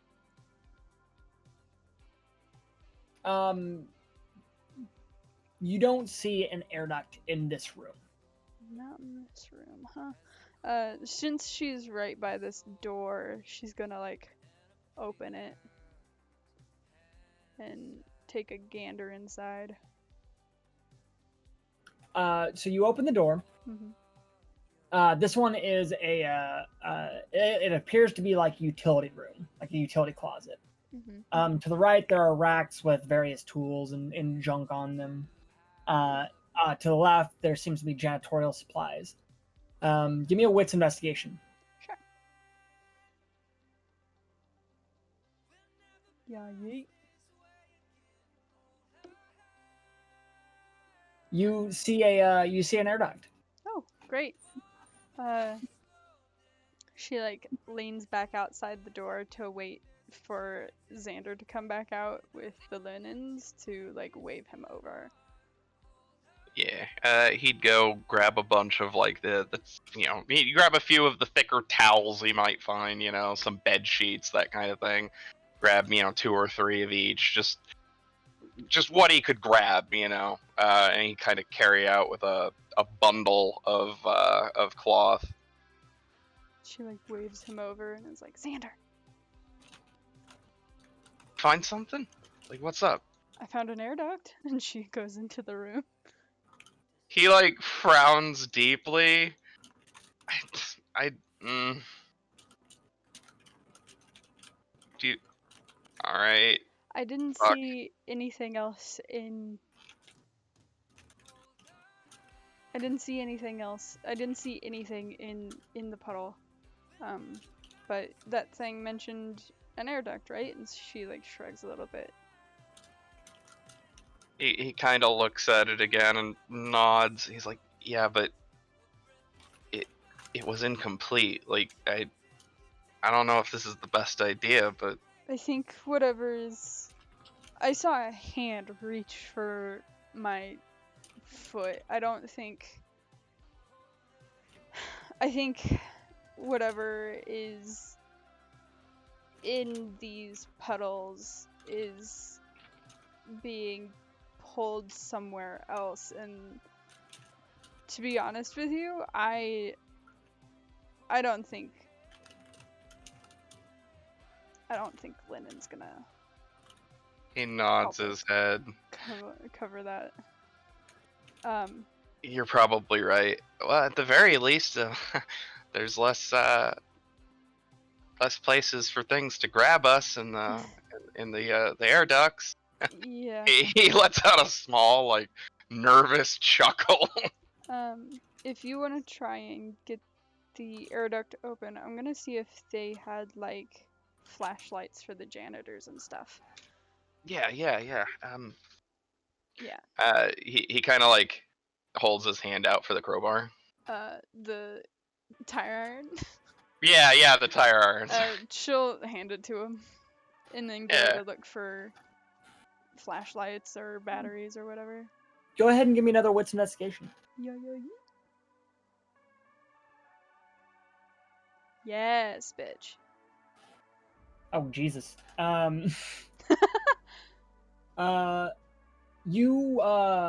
You find a as you're digging through, you find a couple of batteries. You can add an additional 2 hours to your or to chart. Go ahead and add write them as charges instead of hours. Okay.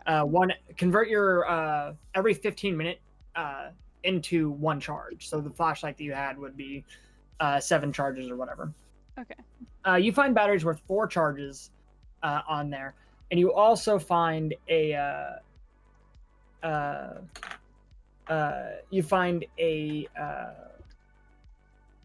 hand crank flashlight with 1 charge.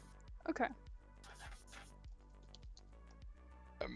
As she's like looking and whatnot, he'd be like running his fingers over the air duct. Is this one of those like would there be enough room for him to like slide a crowbar to try to get a little leverage to God damn it, a tire iron, like try to get a little leverage to pop it out? I mean, it's not a crowbar, but if it's kind of one of those slightly older, like jankier models, he might be able to find like a little bit of a lip. You know what I mean? Yeah. No, so you're able to. Okay. And it pops up into the air duct because it's one of the ones that you pull down. Mm-hmm. And you're able to slide it out with relative ease. That was easier than I thought it would be. He says with, like cracking his knuckles and acting a little confident, I found some more batteries and this hand crank light, and she hands him the hand crank. He reaches out maybe a little quicker than he probably should have. He's just like, oh, thank God. He takes it and just immediately starts cranking it. So the hand crank can only have 1 charge. Mm-hmm. Just write this down wherever you want. It only can hold 1 charge, and you have to spend a dexterity to get the charge back, or you have to spend a dexterity roll to charge it. Okay. Let me do. How do I want to do this one? Let's go. Are you turning off the flashlight? Yeah, he turned off her phone and hand it back to her. Cool. She takes it back. Is it still like alive? It's got like 4%. I would imagine that she has a lot of texts. No. Oh, seriously? You have nothing. She feels like this cold sweat start forming on the back of her neck, and she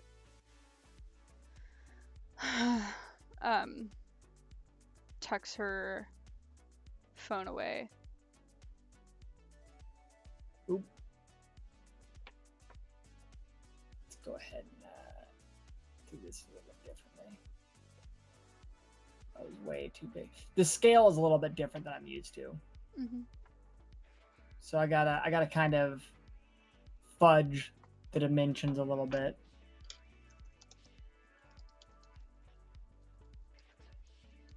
There we go.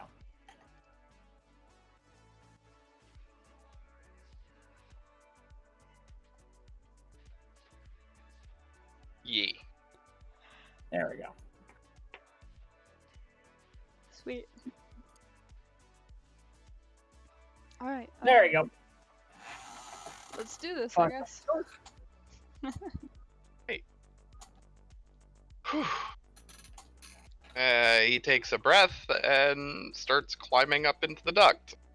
You peek in, flash the light down the duct. Like, is it all like? Is there like a? Is this the start of the duct? Like, is there only one way, or is there like a front and behind? There's only a south. There's only a one direction. Okay. Yeah, he'd like shine it down there and look for anything super sketchy.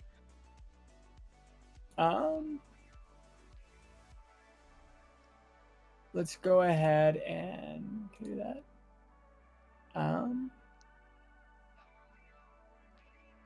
Whoop.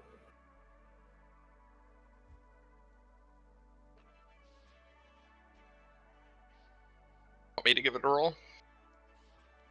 No. Okay. You're good. Okay. So just empty duct.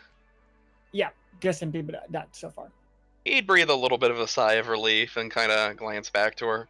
Well, it seems clear. Let's You guys can see that, right? Can see what? We're still on the other map and nothing has changed. The duct. Hang on. I mean, I can see the. There you go. There we go. it Now I is. see it. Yeah. Sweet. Eh. No. There we go. That's the sound of him fighting with the light. There you go. Yeah, he'd climb up into it and then start making his way. Yep, she'll follow along. Wah, wah, wah, wah. Right about where you are, go ahead and flip me a wits investigation, both of you. To success. Sorry, I'm adjusting. Wits investigation. Wits investigation is a yeah. Yeah, wits investigation. Oh, great. Whoa, whoa, whoa, whoa, whoa, whoa. Damn! 3 success. All 10s. Nice. I'm going. Wow, this is going better. That so you can see better. I didn't realize how that would the layering is a little bit weird because Yeah. So you notice two things. The first thing that you see is the first thing that you see, if I could fucking grab it. Just for personal scope, like, it's fair to say this hospital is kind of like mirrored on the other side too, right? Yeah. Like on the other side of the lobby. Okay. Goddamn motherfucker. Okay. I'm about to in throw you. some stuff. I believe in you. It's fine. All right. So you see this, which is an air duct thing, Mhm. and you're in this. Okay. Maddie, Hello. when you look back towards your flashlight is pointed backwards, right? Mhm. You see a note attached right here on the end of the air duct, actually. Oh, she'll pick it up and take a look. Boop, boop, boop, boop, boop, boop, boop.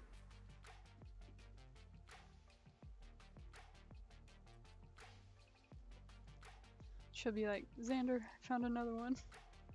He like noticeably goes stiff. He's like, yeah. Yeah. Give me a second.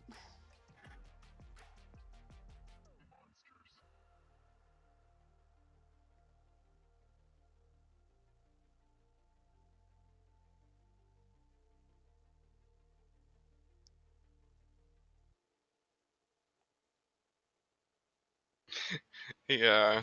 As he's waiting for her to like read off the note, he like kind of reaches into his pocket like for his pack of smokes, like slowly brings one up. Don't smoke in here. he, he freezes. He's like, Not only is it a hospital, it's a vent. it calms my nerves. I My nerves need calmed. You just take like a deep breath of normal air. She says, take a deep breath, and he had been like raising his lighter, and she finishes, and he just curses under his breath and just slides it back into the pack in his pocket. Okay, great. Oh gosh. She reads the first fucking word and she like freezes a bit and she goes, "Oh shit." All right.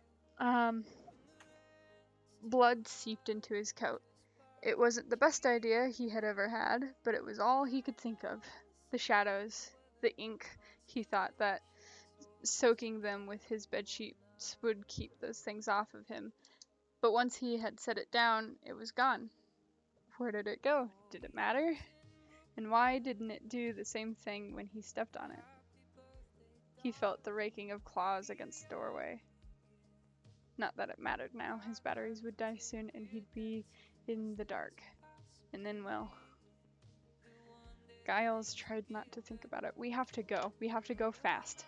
And she, like, smacks the bottom of his foot. He immediately... He loses control of his light, apparently, because I can't move it. But he moves on without it. God dang it, man! I know exactly what happened. Give me a second. I accidentally sent it to the wrong. I sent it to the Oh. background layer. I banished it to the shadow realm. There you go. You forget it. Like, no time like the present. Into the shadow realm. He kind of like shine his light down, and this is another grate, right? Like into another room. Okay. And the vent does continue further, right? Yeah. Okay. Or it does a sharp left turn after that. He kind of frown and he'd be like, "Should we go down here, or do you think if we keep going we'd get closer?" Here, let me see. And she like scoots. She like squeezes. He'd move up a little bit so she can. Yeah. As you pass over the grate, you see people. Oh. She looks down. Be like right there. Yeah. So it's a grate going down, correct? Mm-hmm. Okay. She looks down through the grate. There's people down there. It's worth noting his light would be like directly ahead and not like flooding the room down below. Mm. But I mean, I'm sure you'd still be able to see the light from the grate either way. But he's not like blinding anybody looking at him right now, I guess. Is that... You say people. Do you mean What like... exactly do you mean by people? Like, are they in bed? Are they sick people?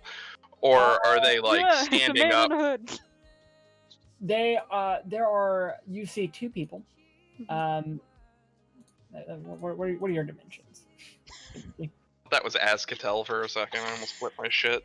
I don't know who that is. I used a very similar token for him later. I'll tell you after game, but like scared the shit out of me. There you go. So dimensions, haunted.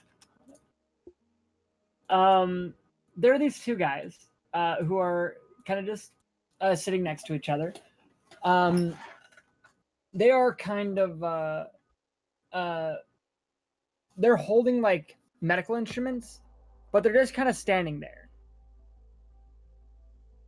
Is this the room, or do we keep going? I get a weird feeling about those guys. Yeah, neither of them are Giles, and we should really go help Giles. They look like they're fine, so I think it'll be okay.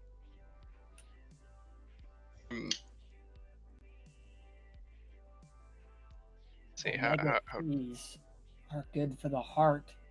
What'd he say? Omega 3s are good for the heart. I fucking hate doctors. I hate fucking hospitals. I hate this fucking place. Let's go. Let's go. Let's just go. Let's just go. Yeah, Alice is just like, and is going to follow. She makes sure that her light. That it ends in doesn't- a left turn. Sorry, I didn't mean to cut you off. No, you're good. She makes sure that her light doesn't shine down on these guys. Okay. Go ahead and flip me. I was gonna say, could I roll like a stealth just to make sure, like a sneak roll to try to not make a lot of noise as I walk over the area where they're in? Give me a deck stealth. Okay. Can you turn my light? Because I can no longer do so. Oh no. That's a botch. So describe what you were doing before the botch. So I am at like he would have been trying to like sneak by these guys as best he can without making sound. So I imagine he'd just be kind of like military crawling over the thing, you know, Over the flashlight. Yeah, like over the thing. Give me a straight dexterity. You clank into it and the grate falls. Oh God. Okay, so she's back here. No successes. You I'll fall. put me right here. Oh, gotcha. You fall into the room. He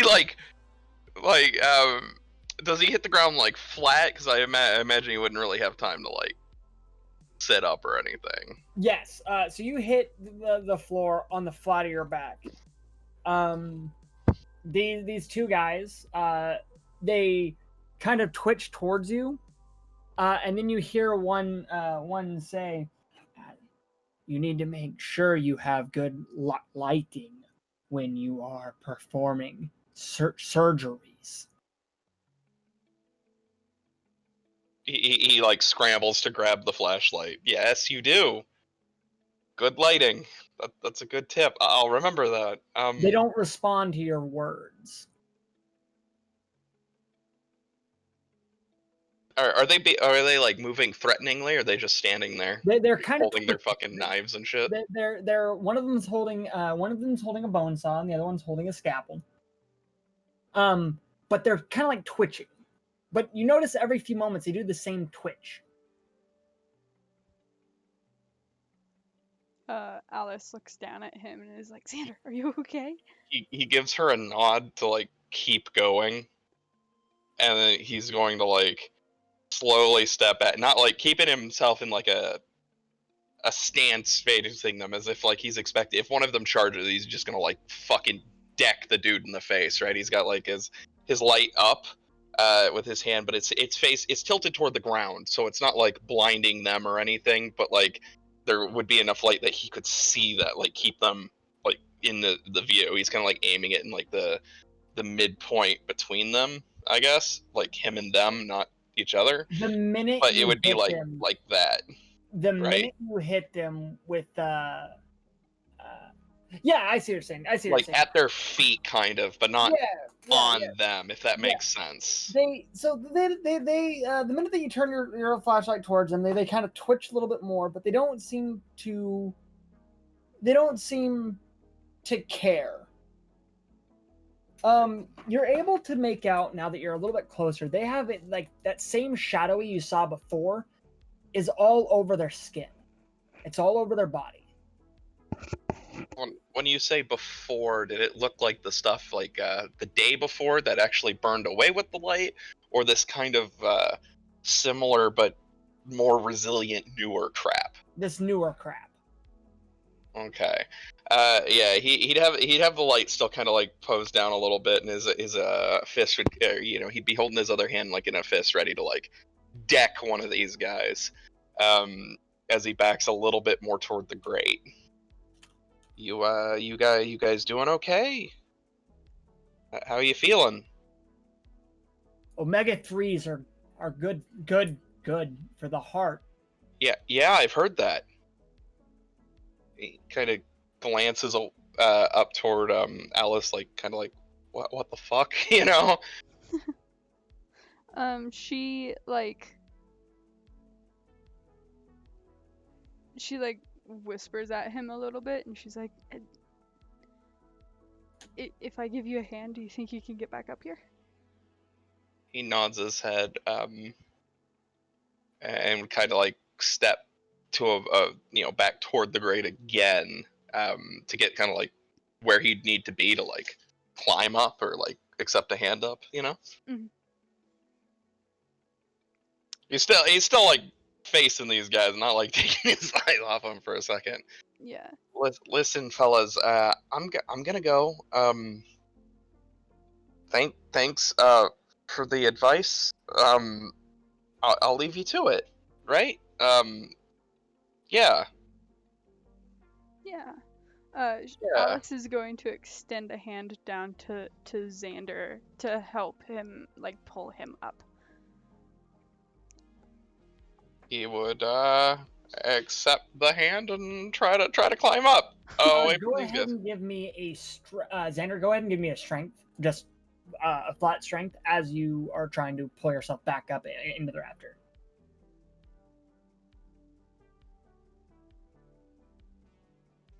One success. You're able to manhandle the gay girl and get back up. She's just like, "Oh, fuck." He uses her as stability, you know, and doesn't like rip her arm off or anything. But Cool. They get back up. and it's clear that while he's probably done a lot of like sketchy climbing and going places he shouldn't be, he's shaken up. So having a little extra stability there is greatly appreciated. Yeah, yeah. I guess they continue down the vent. Yeah, he was like, "That's I just want to get out of here. We gotta get Giles and get out of here." Yeah. Go. He starts creeping back. At the end, right there, you find another manuscript page. Oh lordy. I can't turn my thing again. I keep placing it so it's like right behind the boxes that show up when you select it. Which one is this? He takes the page, and he kind of starts reading it out loud, and then he stops like partway through, and he would hand it to her. She like She had always loved Stephen King and horror in general, but Stephen King also inspired something different in her. When she spoke, it was easy for her to Spoke, it should have understand. been he. Oh yeah. He once wrote that nightmares exist outside of Lodge. He trails off, and that would be the point he would hand it to her. You want me to read the rest of it, or have her read it? Have her read it. Okay. He would go very quiet and sullen at this point, Mhm. and he just kind of glance a little bit back to her as the best he could in the tight quarters, and he just mumble, that's my sister. I need to get home. You know, we need to." She frowns and starts reading back where he ended. Nightmares exist outside of logic, and there's little fun to be had in explanations. They're antithetical to the poetry of fear. In a horror story, the victim keeps asking why, but there can be no explanation, and there shouldn't be one. Even with that advice, it doesn't make it any easier. She didn't know who that thing was, the thing in the shadows that wore her brother's face. But he terrified her. She wanted to see Xander, and this wasn't him. She like shudders. was gonna tell you in the car, before the almost crash. He kind of continues. She told me about that. I thought maybe it was. Let's just go. Let's just go. Let's just go. He'll start heading down that particular route. She like frowns, and as he like goes around the corner, she fishes out her phone and checks it again. No calls. She stares at the screen for a moment before turning it, just not turning it off, but turning the display off, tucking it back away, and following Xander down the thing, the vent.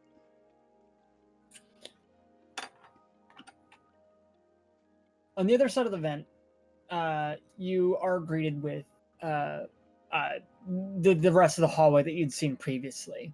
Mm-hmm. Through the open door, you could see back. You can make out the room that you came from, but you kind of get the feeling that once you drop down, it'll be hard for you to get back up. Mm-hmm. Are you certain that you want to drop down? Yes. Well, not so fast. Like he would kind of like try to look and see if, as far as he could tell, like what is around the grate moving down. Like if there would be anything that like he might want to try to avoid when he's dropping down, or any more creepy people maybe lurking in the shadows somewhere. Anything like that he could see from where they currently are. Nope, it's just a hallway. Okay. He'd kind of glance back to her. This one's higher up than the other one. We're gonna have a hard time getting back here. I don't think we could come back this way. So if we find him, just start looking for another way out, I guess. I don't know. Okay. She like reaches forward, and because she can't like reach his shoulder, she like has to put a hand on his foot, and she goes, "Xander, are you sure you want to keep going?" Can't exactly go back now. He tries to let out he tries to make his voice reassuring, or even confident or soothing, but he doesn't do the best job. Mm-hmm. We just need to find Giles. We need to get out of here, and then I need to go home. She nods and yeah. Okay. And she might catch him mutter a little bit more under his breath. The page was about something that never happened. She's okay. It's okay, And he'd like try to push the grate down, right, and not make too much noise while doing it. Can you turn my light? I can't turn it. Why do you keep breaking it? No, it's just a bad like. It's D20's like bad UI. You have a tiny little box to press, and like every time you click it, every time you click it, the bubbles try to cover it. Yeah, and so I keep accidentally leaving the tiny box where the bubbles cover it. Thank you. Fuck you, Bubbles. Fuck you, Bubbles, you motherfucker. Alright. Can you not right click it and rotate it that way? No, that just like pulls my. Yeah, it just scrolls the page for us. Yeah. Okay, I didn't realize that. Yeah. No, okay. it's cool. There's not much to be done about that. There's probably a keyboard shortcut to change that, but like I'm whatever. Too dumb to remember it. Too lazy to look it up. All right, so Xander is out the bitch. Mm-hmm. Yeah. Cool. There is a doorway to your right that is closed. There is a doorway that is closed behind you. And then there is the room back up the same hallway.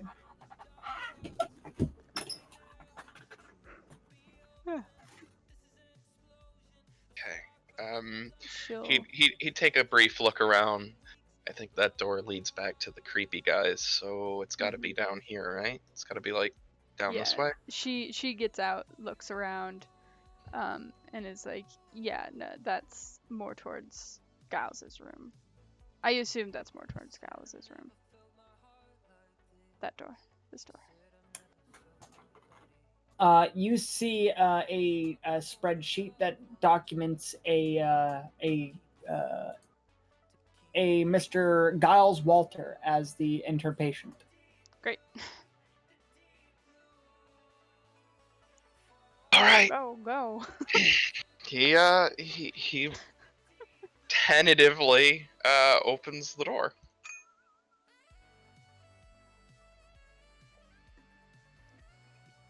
So got his hand up, ready to punch the shit out of something that might rush him. Oh God.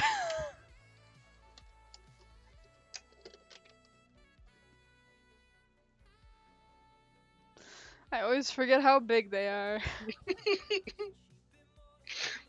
She probably can't see it. She She just sees like, I'll wait for a proper scene description, but she just sees like fucking Xander like open the door. He's got his light shining in. He's got his hand up ready to punch the shit out of something. In case one of those creepy guys come. He's not expecting the shadow thing at all. He's kind of more like worried about the creepy people, and he just like fucking jumps.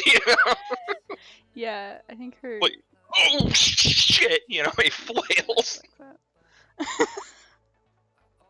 She's just like, what? Oh no, that one's got fingers. So, oh lordy.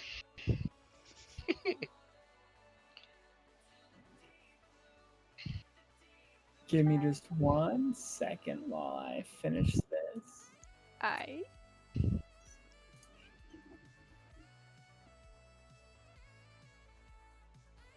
It's a little hand. No! I hate it! I hate it even more! No hands. It's fine. No! It's fine. They look like little spiders when you zoom out this far. Little hands. So the creature that you see is rooted in that shadowy substance. Its arms are straight down, except for the hands never become, or his arms never become hands. His wrists bleed into the shadows below him. And you see the secondary, the grasping hands reaching out towards Giles. He holds a light up towards himself.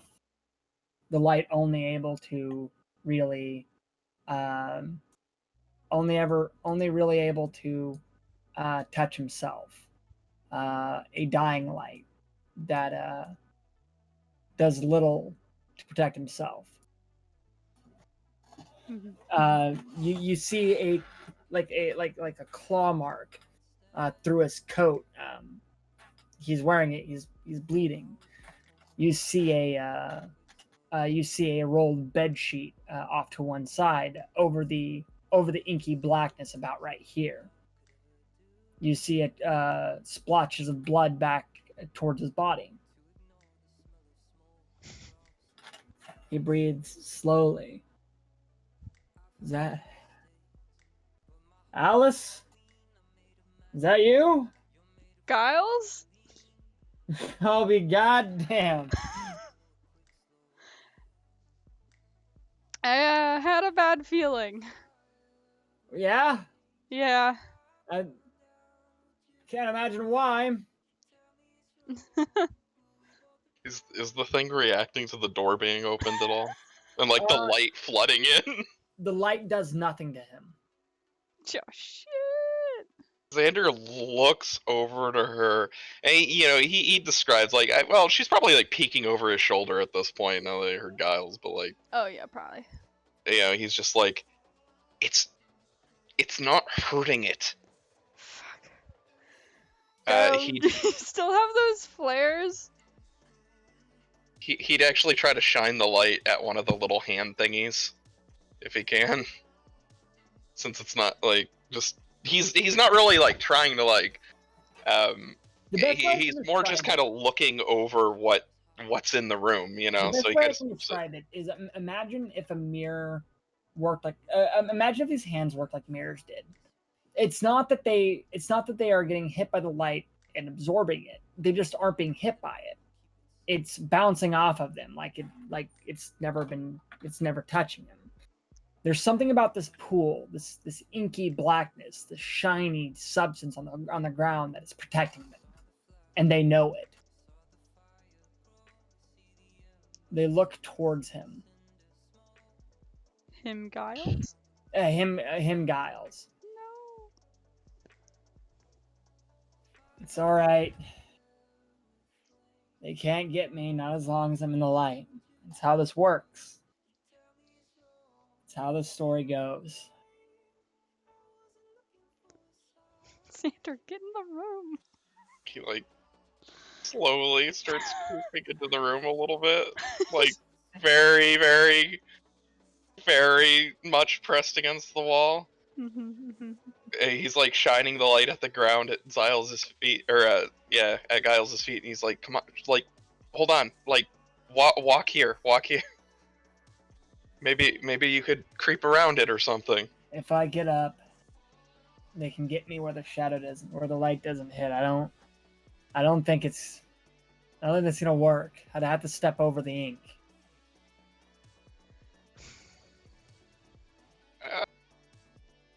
He'd kind of lower his light a little bit to shine directly into the ink. As before, it kind of like shimmers, but it doesn't actually. It doesn't. It doesn't give way like the creature did before. Giles, do you still have the flares? I don't. Doctors took them away from me. I don't know where they ended up. Fuck.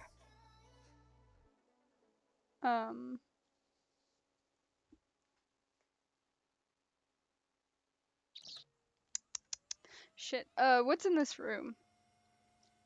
This is Giles's room. There's a bed off to one side, the side that over by where Xander's is. And then this side is where the medical cabinet and everything else is.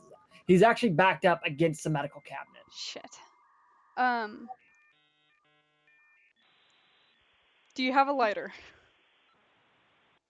Xander just immediately takes one out of his pocket. He's like, obviously.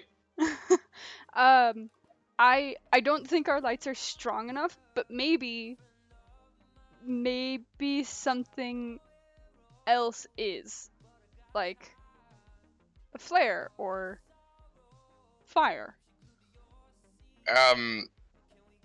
He starts looking around for like any like loose antiseptic that might be in the room, like bottles that might be recognizable as alcohol or anything like that. Give me a wits investigation. Oh lordy. I knew I should have fucking tried to One look up this success. goddamn thing.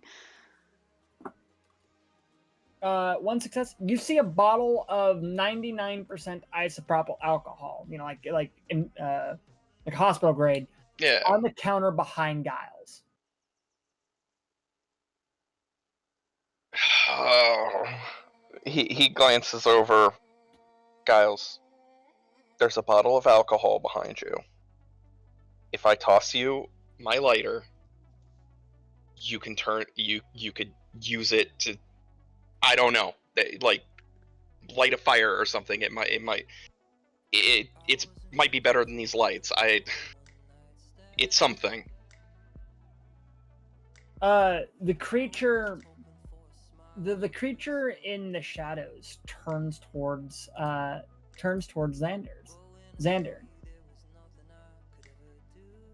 He kind of glances toward it a little bit, like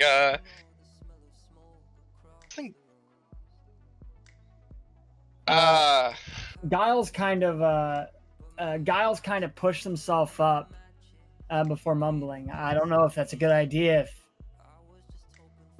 I don't know what's keeping it at check right now, and I don't know that. Look, these things. This isn't the first time I've dealt with them. All right. Alice Yeah, in if this fucking excuse me. Alice in this super tense situation, her shoulders, like, which were really raised up, like, drop down, and she goes, "Oh, thank goodness. I thought that maybe you didn't know what these things were. I didn't know how to explain to you that one of these things, that's what pushed you in. It wasn't us. It wasn't Xander." I know. I had a feeling that it was a writer. Look, I can explain a little bit more once we're not in this situation. All right. Okay. This is gonna sound very odd, but we're not at home. None of us, Yeah. and we're not safe. There are places that are safe, though. All right. Get me out of here, and I can explain everything. Okay. You fought these things before? He's kind of just like not looking at Giles at this point. He's looking at the creature as it looks at him. So what do we do? Like, we killed one before. No. This you one didn't- isn't. You didn't kill it. You can't kill it. We turned it to dust with light and then beat the shit out of it. He kind of like looks at the thing as if he's worried about offending it or something. Like, it was not. I just. It seemed very dead to me. Is all. Is it like doing any other It is actions? just standing right there looking at you. Somehow to Xander in this moment, that's even worse than if it was trying to like grab him.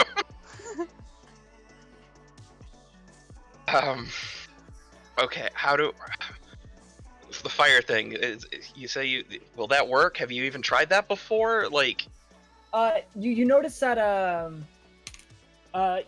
he's writing. You notice that he had taken a pen out and he's writing on a piece of paper. She frowns. And she goes, "Wait, what did you call it?" a writer? He kind of frowns and reaches toward like his pocket where he has all the papers of the thing, or that the thing is written.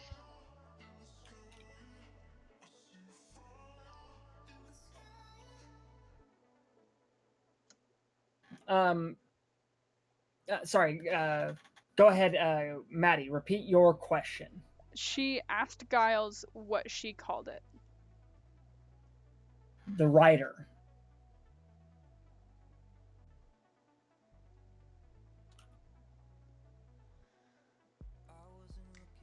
We've been finding papers, and she like glances at Xander. Yeah, like he's got his hand in his pocket with where the papers are. He hasn't taken them out yet or whatever, but he's just been like folding each individual one and putting it like in the pocket. So he's kind of like got his hand like subconsciously like on that little, the little part. Is yeah, we've been finding these really specific creepy notes all night, like since we got here. This is the thing that's been leaving them? No, it's not them.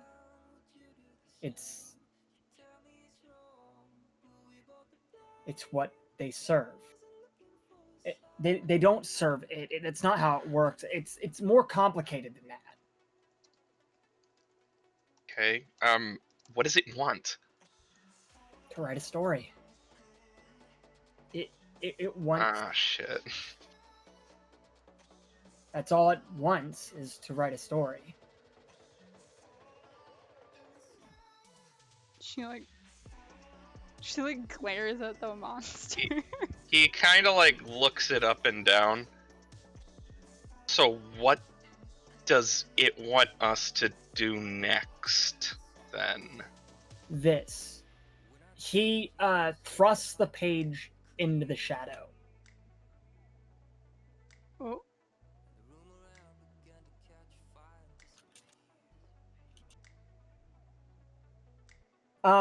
As he does, the shadow beast converges on him and grabs him by the hand. You see his body get pulled in towards the shadow. He pushes back, he resists, and it lets go. He falls back, and you notice his hand is decrepit. It's bent in a wrong way. It's injured. You hear him kind of like let a seething hiss of pain, and then, like the lights flickering out, they're gone. Her eyes widen and she like steps closer to the pool. The pool dissipates. Cool. Great. She like hesitates for a moment before she That's- runs over to You see a manuscript page on the ground. The it, fuck was that? he goes, poor Giles. Giles is still there, right? Yes. Cool, great. She picks up the manuscript page and like gives it a quick glance over.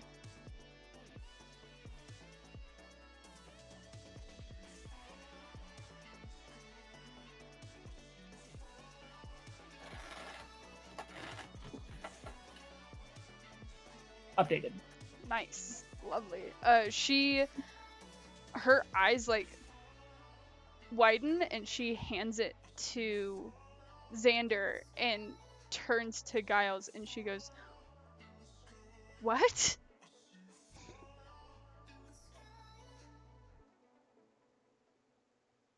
Are you what and she like takes the glasses off the top of her head and like puts them on and is like running her hair through running her hand through her hair, obviously freaked out. Giles, the light flickers off. He glances down to it, before kind of relaxing over. He moves his hands away from his wound at his side, and then slowly he pulls up his shirt. You see this deep gash that now had been closed with careful suitors.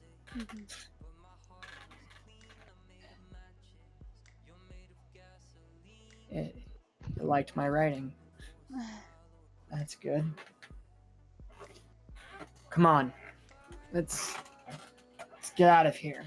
I think I bought us enough time for me to explain to you what I think is going on, and then, well, then you're gonna have to fix it. Did you hand the page to Xander? Yes, I did. Yeah. Let me swap that off for you. Okay. He'd kind of glance over it, but he'd be more focused on Giles at the moment. Can you walk here? Let me help. Yeah. He kind of pushed himself up.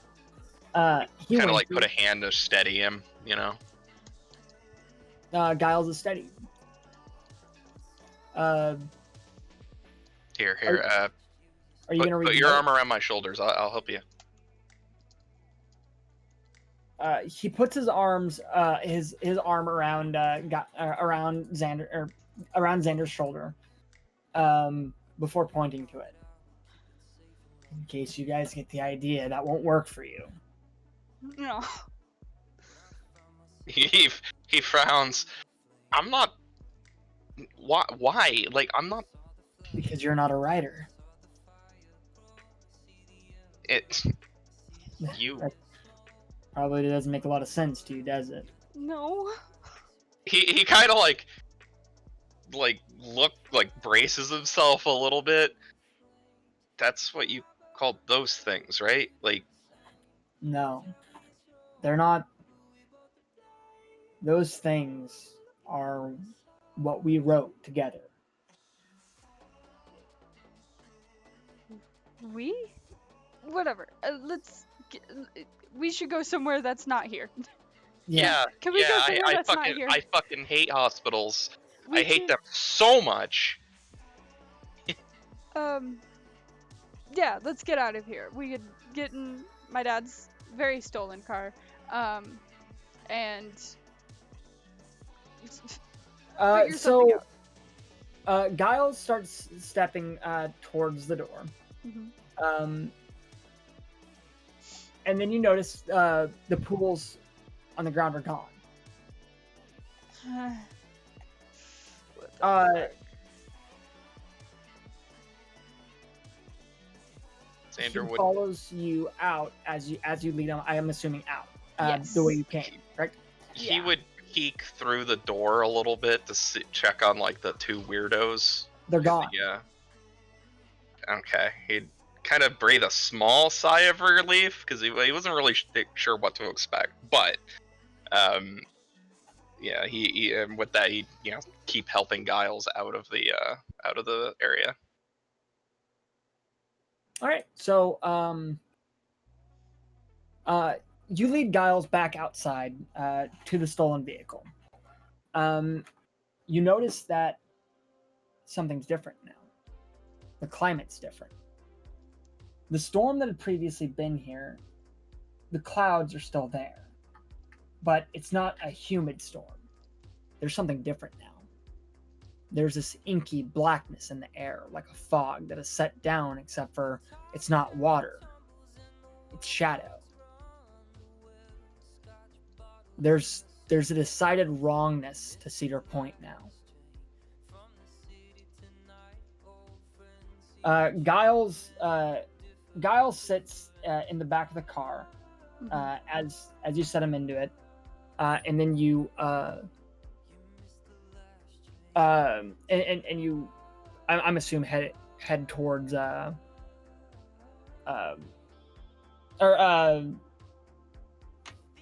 let me rephrase. Giles sits down and he waits for you to do the same.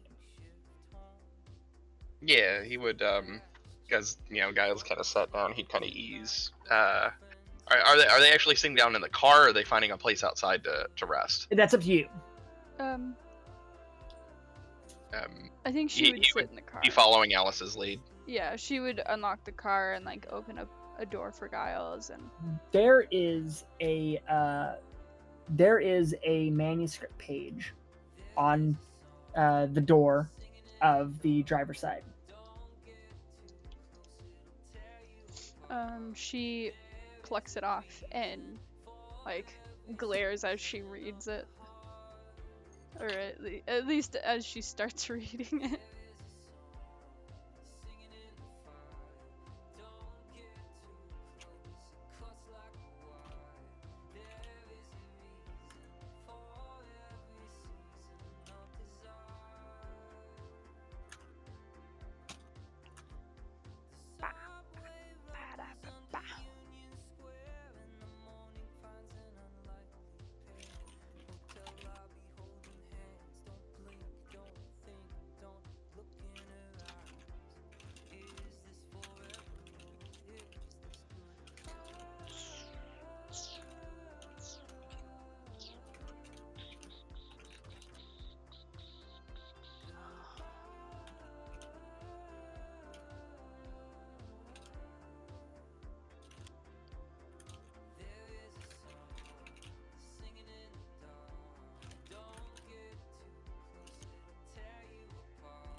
Meow.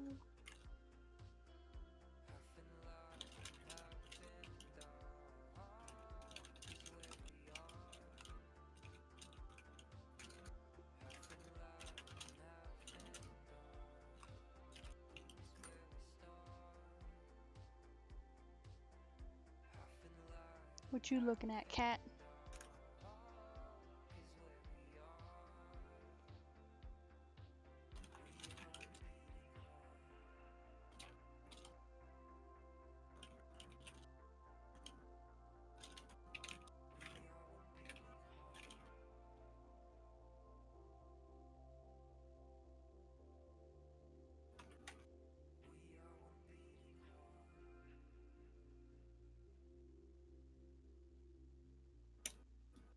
Sorry. No worries. Boop.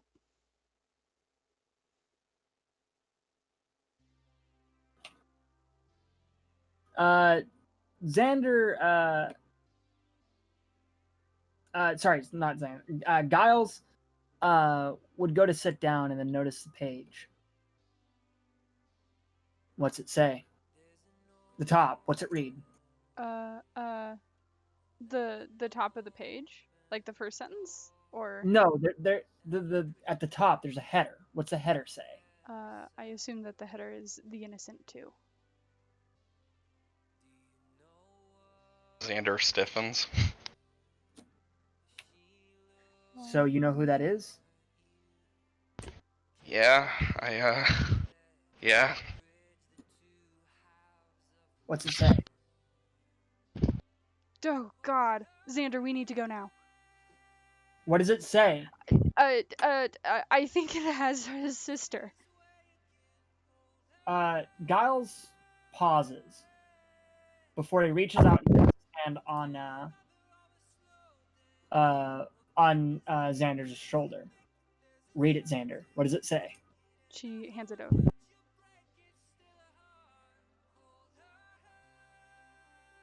It takes him a moment to do anything. Like, just I think just the shock of hearing, oh God, I think it has his sister, was enough just to kind of pull him away from everything. And it's not really until Giles physically like gives him the little tap on the shoulder that he kind of jolts back a little bit. Everything in her screamed not to, but she didn't feel like it would matter. She had this nightmare before. Xander always left. She was always alone. The monster always got to her before he could save her. She would always wake up right then. That's what could happen this time too, right? Reluctantly, she agreed to him. Yeah, I can do that for you, Xander. Then she felt it. He kind of trails off for a second. A dark presence in the room. It slinks into the room like oil down the side of a spilled box. Xander steps out, closing the door behind him and driving off with his friend. The innocent sees the darkness, and fear grips her.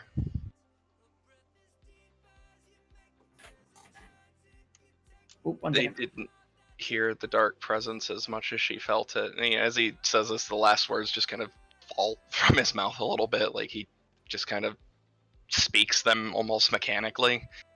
If you want to see your brother again, you will help me, child. The innocent closes her eyes. Her thumb slowly turns the dial of her lantern to the side, snuffing it out, letting the dark presence fill the room. What choice did she have? Her brother was her best friend. He just kind of lets the note hang there for a second. He just kind of looks down at it. He's not even paying any attention to the other two. Xander. There's probably like a few tears like dripping down his cheeks. So he hasn't noticed them. He hasn't noticed to wipe them away or anything. They probably hit the page before he folds it up and puts it into his pockets with the others. Let's go now. He hits his hands like on the dashboard to emphasize now. And where would you go?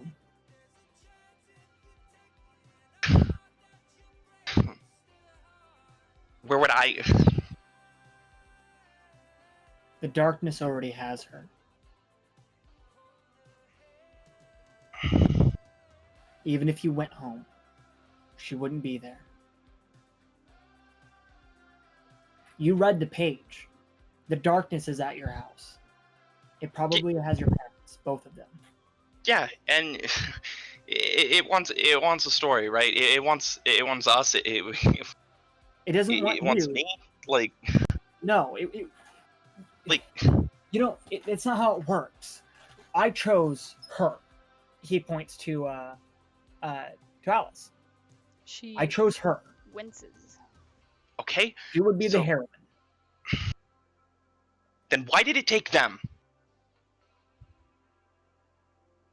Because I'm not the only writer.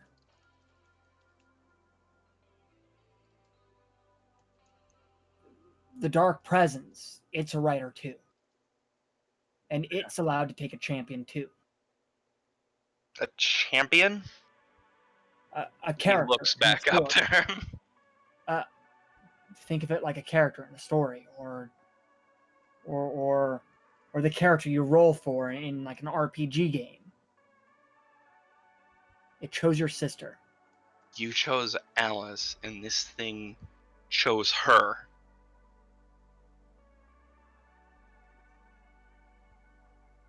Yes.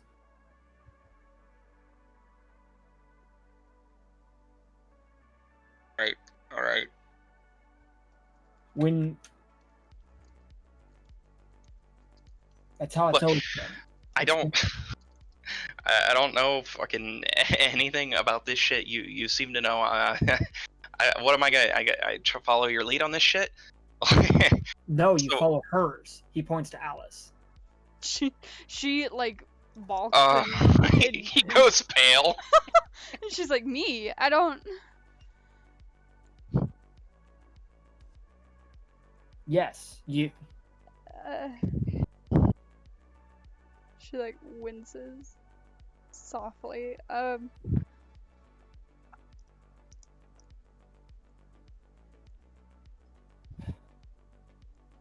Look, Fuck. this isn't gonna make a lot of sense to you right now, and I know that. But we need to get to my recording station. It's safe there. Once we're there, I can explain things a little better, I think. But on the way, I can tell you about it too. Go towards the go towards the station, Cedar FM. You can get there by taking a turn off of what's it called? Sorry, I've got the wrong thing up. Sorry. You can get there by taking a right on Lumberjack Fuel instead of taking a left on Walnut Road. It'll be at the top of the hill overlooking Cedar Point. Okay. Fine. Okay. Do you promise this is the best way? Like this is what'll help them most right now. What are you asking me? Xander, Am if we am I keep at- running headfirst into these things, not knowing what the puddles are, not knowing what these things are, not knowing I think we've been really lucky so far. And I think Alice is like on the verge of crying. No, Okay, go ahead and give me a composure flip. Yeah, great.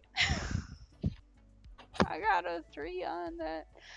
3 dice. Oh, great. You're able to keep it together. Great.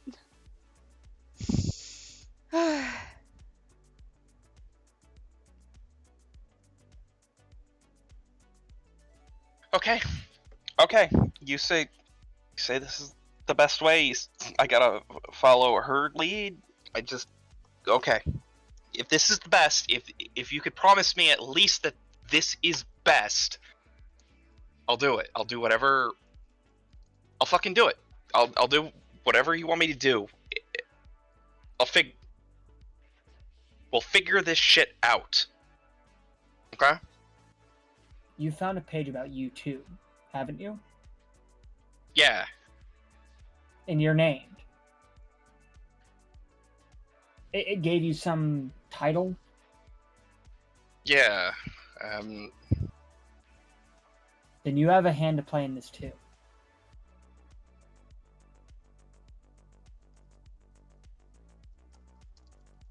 He points towards her with a finger. I started writing her a while ago. Writing for her, I suppose. Come on. Let's get driving. She like stares at Giles for a moment before she turns back, starts the car, and should it start, drives off towards Cedar FM. At first, I didn't understand it either. The writing. Well, back then, it didn't make a lot of sense. There would be weird happenings. I would write some story or copy some document over, and I'd get these weird senses of deja vu. Like it's happening, but not that I was causing it to happen. You know? Must have been 30 years ago, 40 years ago. I don't know.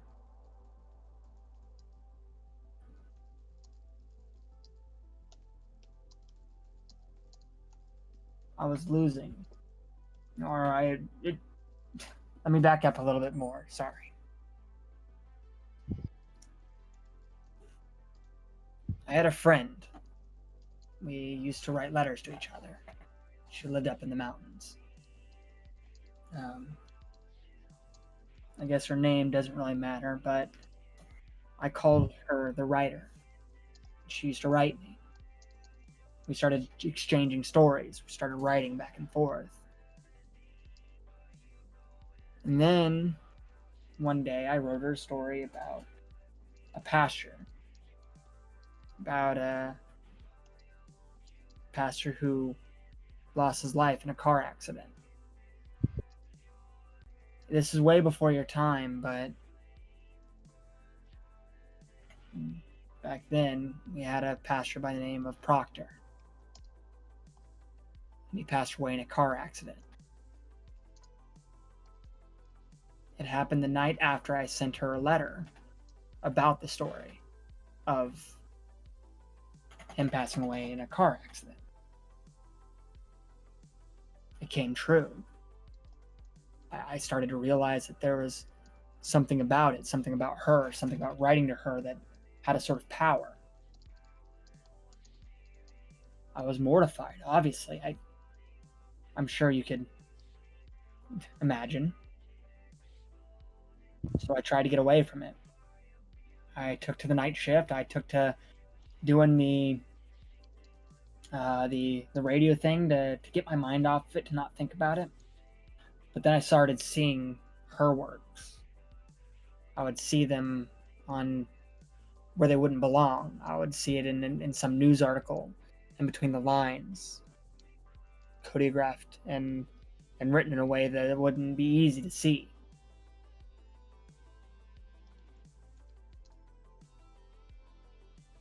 And so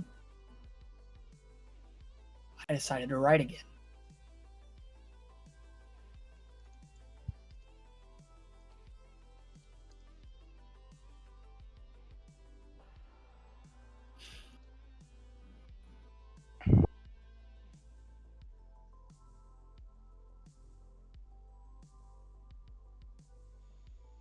That you were writing, Alice? Like, what do you mean by that? He turns towards Alice. Your father left when you were very young. Do you remember that? She nods. For his business. You recall. She nods. That was me. I wrote that. I wrote that he would get this big promotion and that he'd be able to take care of you if he followed this job. And your dad loves you very much, so he took it. And I knew that my new champion wouldn't be able to stop the rider. So, I wrote that he wouldn't let you leave.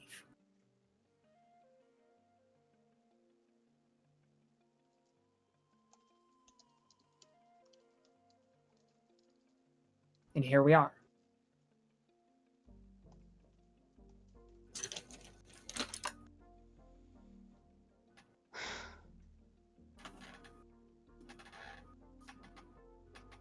She needs to roll another Boger. Yep, go ahead. composure.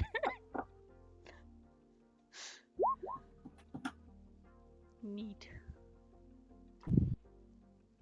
Is she good? Yeah, she swallows on whatever emotion she was about to just like burst with, and keeps both hands on the wheel, staring ahead, driving them to the radio station.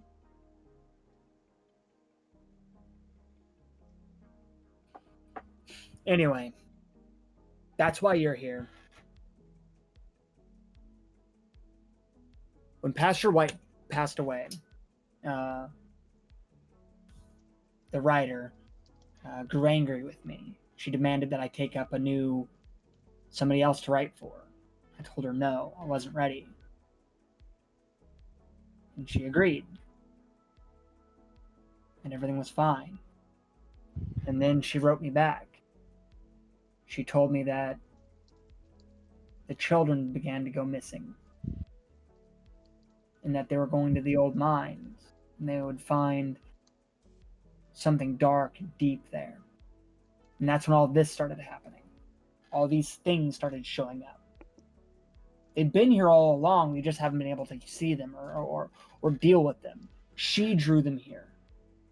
It's not her. It's not me. It's this place. It's Lake Cedar. There's something in it, something deep, something that I can't describe to you. The writer isn't the bad guy here. The writer's just like you, just like me. She's just a writer. I don't even know that she knows what she's doing. I don't even know if she's real. The station pulls into view as you come underneath some overhanging trees. You notice that the lights are on everywhere. It's lit up like the 4th of July. Mm-hmm. But there are rules, and one of the rules is that the desk can't be left untidy. This is my desk. As long as we are here, we're safe. Can't be left what? Can't be left untidy. You can't mess with somebody else's workspace.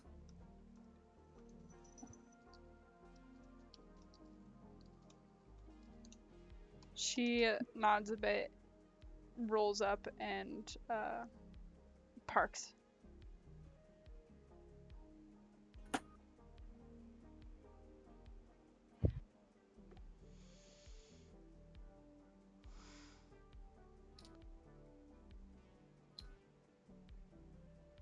I'm sure you guys have a lot of questions, so how about we go inside and I get you something to eat?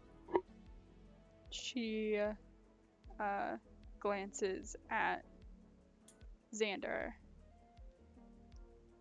He looks as if he's only half there. I guess is the best way to say it. I mean, he's listening in the sense that, or he's participating in the sense of the conversation that, like, he's listening. He's not really adding much. He seems to be thinking about something. There's kind of a almost dark look that crosses his face a bit. Almost as soon as she parks, he gets out of the car. He walks a few steps, and he takes out his lighter and cigarette, and he lights up and he starts it kind of almost seems like he's needing a moment to collect himself and calm his nerves, and that's exactly what he's doing.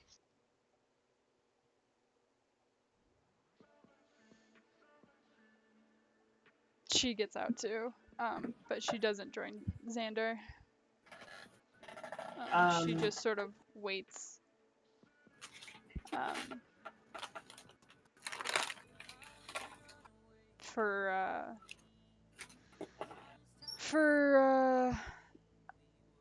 Giles to get out and that sort of thing.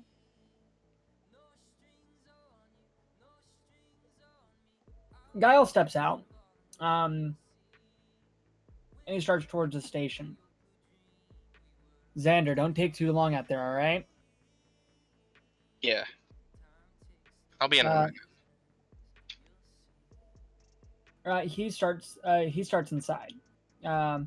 His station it's definitely one of those at home stations. Mm-hmm. There is a large radio tower above the building, but it's just a house. There's a large double, like a glass window, and you can see a pretty woman working on the a pretty woman working at the actual at the desk of the station. Giles would gesture gently. That's Amy. I told her to take over for tonight. When I started realizing what was going on, she doesn't know, and don't tell her. I don't want to freak her out. Mm-hmm. Anybody who knows becomes a part of the conspiracy. They become part of the writing, and I would rather not them get involved. They're safer that way. He steps inside, waves towards Amy, and then heads towards the kitchen.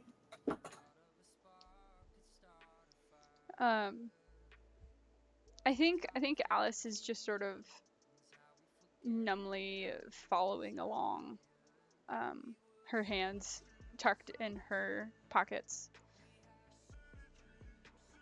as she just listens and does her best to not just flip the fuck out.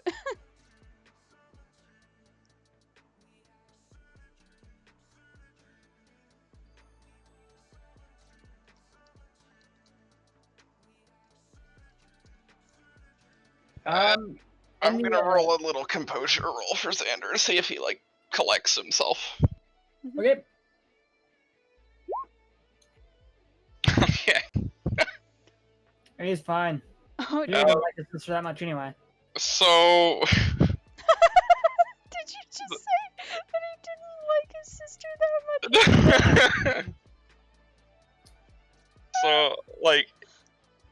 so Xander, his version of collecting himself, he's always kind of had this, thing where when he gets super worked up or there's something, he always tries to divert his attention.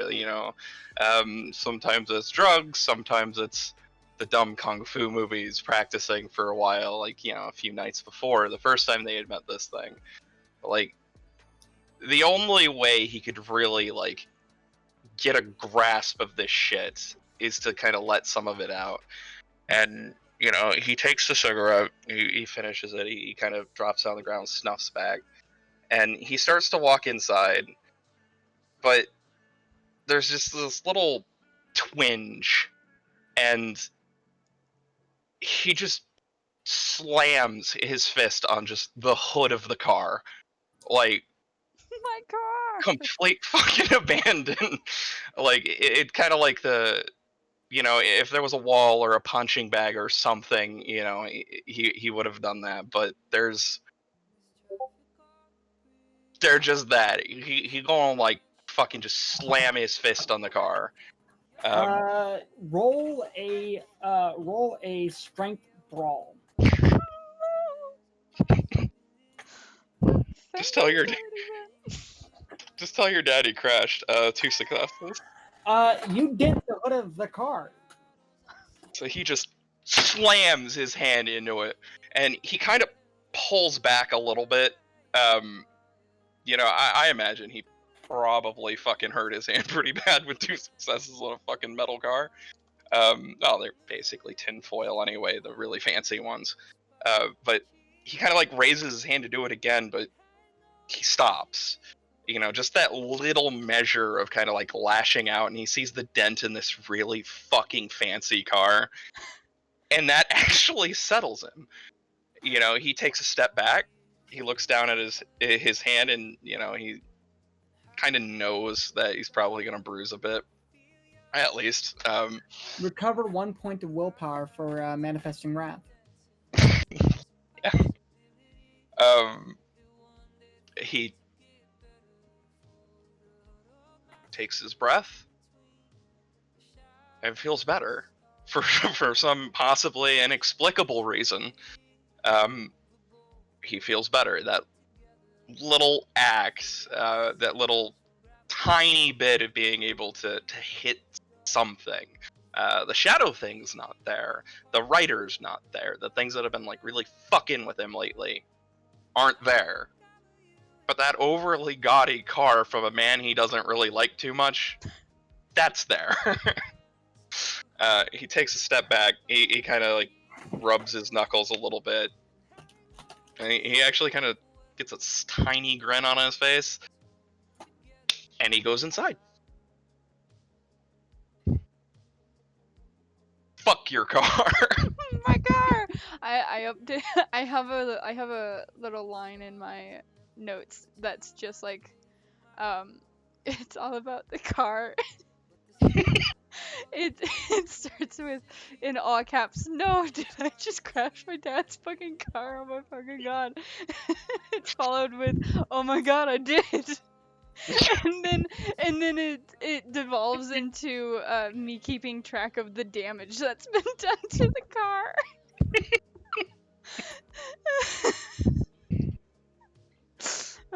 So thanks for making me have to go and update that. Well, if it makes you feel any better, Xander feels a bit better now. So I mean, he goes yeah. inside. He's like almost like he's kind of got his hands like clenched to his chest a little bit. He's just kind of rubbing the sore out of his knuckles. But he seems more himself a little bit, at least, and that's something, right? Yeah, I guess. Giles gets out some cotto salami, and he begins buttering a pan. He turns on the burner stove and then sets the pan on it, and then sets a piece of cotto salami on it, and starts frying the salami. He kind of glances up, he looks at you, and then back down. I'm sure you're swimming with some questions, aren't you, Alice? She nods. Well, Very slowly. forgive the joke, but I'm an open book.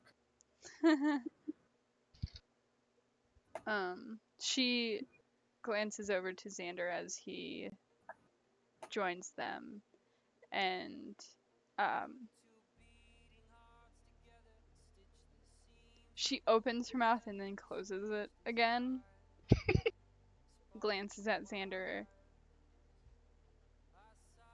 He gives her it's not exactly a warm look, but it's more of a familiar look than the kind of the thinly like veiled frustration he was kind of oozing before. He goes into the room and he finds himself like a place to sit. Like they're in the kitchen, right? Yeah. So I imagine there'd be chairs and shit. Island. He has an island, and he on one side of the island is the stove. On the other side is like a bar around it. Okay. He'd kind of go up to like the bar, like the island part, the part that faces the kitchen, but probably isn't exactly like in the kitchen where they are, and he'd kind of lean up against it, like forward facing them,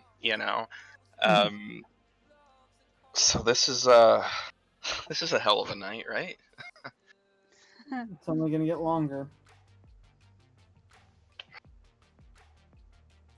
She pulls out her phone, and in this moment of having too many overwhelmingly complicated questions, she settles for a simple one. Do you have an iPhone charger? No. I'm at like 1%. He kind of laughs before gesturing, but Cedar Point, you're literally the only person in the entire town that owns an iPhone. He just shoots her a flat look. well, I'm sure her dad does, and her mom, and probably most of the other upper crust over at the. Yeah. Yeah. I'm gonna go, and she like points over her shoulder and turns around and walks out. He takes his phone out of his pocket You and he kind of actually don't go that offers it to far, her. You actually don't need to go that far. Mhm. On the way out, you notice that there's a pink case of an iPhone, with like a cat, like cat case. Yeah. Has like cat Plugged ears. in. You look like cat ears, yeah. Plugged in next to it at 100%. Okay, great. I'm gonna unplug her phone and plug mine. Just like that, no questions asked. Done. Done ring. Snag that bitch's charger. He had been like taking out his own phone to offer for her to use, so she kind of like goes by and like steals somebody else's charger, and he's like, "All right, too good for it, I guess." Yeah. I just don't want my phone to die. And she's like If you need to make a poking call, at it. She pauses and grabs his phone. Thank you. no sense in waiting. Right. She's going to look at Giles and she says, "Are we still in the weird, like, place?" She holds up the phone. "If I call my dad, will he answer?" I don't know. I'm not your dad. If you're asking, is the writer writing for us right now? I don't believe so. She punches in her dad's number. And after a moment's hesitation, presses send and puts the phone up to her ear. It rings. It rings. Mm-hmm. It rings. Mm-hmm. Hello? Hello? Hey, Hello? Who is this? Dad, it's me. There's like a moment of pause before there's a sigh. Jesus Christ, Alice. What the hell is going on? Where are you? I got a text from a friend and they had an emergency and I'm so sorry I took your car, but I don't give a locked. shit about the car. Where are you? Are you okay? I'm fine. I'm fine. You had me worried sick.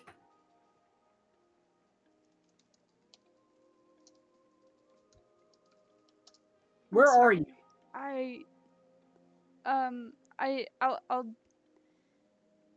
I'll be home soon, so it's fine.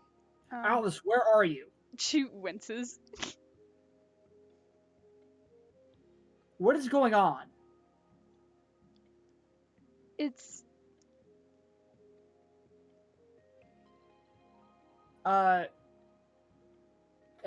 steps over to you. He puts his hand on your shoulder and he shakes his head no. Look, I gotta call you back. My friend still needs my help. But I'll be home soon. I love you. Bye. And she hangs up on him. And like shows Xander his phone back.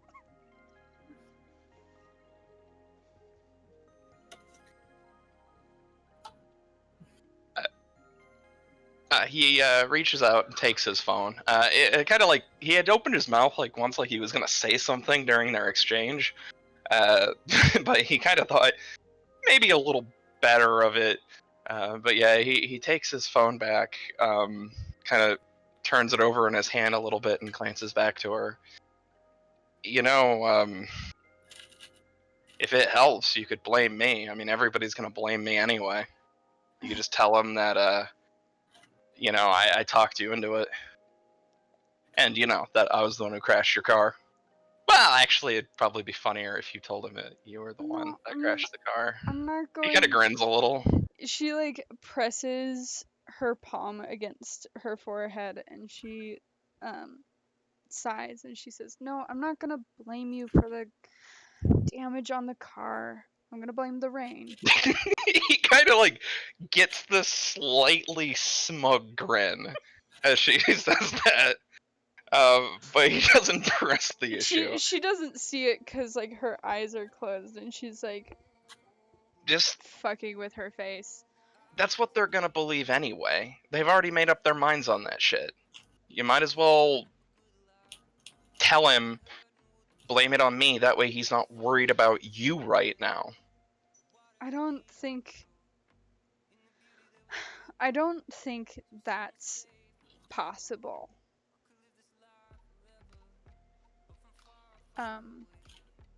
And besides, I already told him that I was helping a friend out and like I was probably going to cite you as the friend, and so I mean I'm not gonna say that me running out was your fault. I don't think that's He just necessary. kind of rolls his eyes. They're gonna think it anyway. I But mean, whatever. He just takes a water bottle and takes a sip or whatever. whatever. She looks at Giles and like crosses her arms. He gives her a smile before offering her a toasted cotto salami and mustard sandwich. What the fuck even is that? She like takes it and like looks at it and it, like looks confused. It's what you eat when you don't have personal servants to come and feed you. I don't have servants. She rolls her eyes. And they're really good. For the most part, I live in a dorm room, so I don't have anybody. And Yeah, she so you'd think eats. that you'd have fried bologna sandwiches. Well, she shrugs a little. I usually just go to the marmot, but she bites into it. Have you ever had cotto salami before? I don't think so. It is the most delicious and poor tasting food you can imagine. It's like bologna. If bologna were like Really peppery. really peppery and good. I mean, love I've had peppery. salami before. Is it just like normal salami? Or is No, it like... cotto salami is a lot different. Okay. It's kind of like it's kind of like an in between of salami and bologna. Okay. Mhm. Cirilla. It's- Cirilla.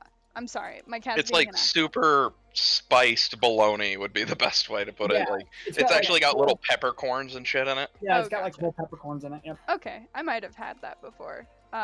Just not on toast with, what did you say? Mustard? Mustard. Okay.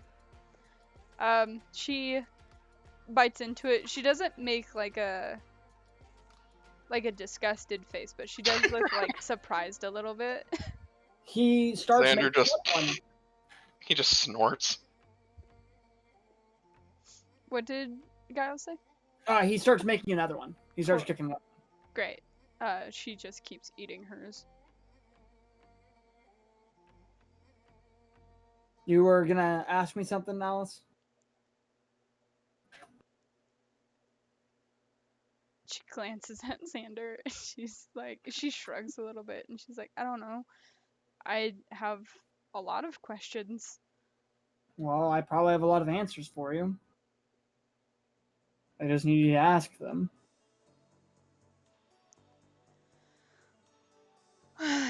Okay. So you wrote my dad his promotion. Yes. Sort of. That's the story that the writer liked, so that's the story that the writer accepted.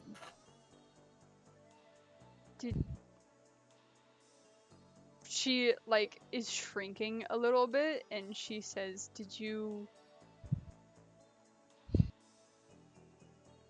write me, because I don't, my parents don't really get along. No. He kind of laughs before shaking his head.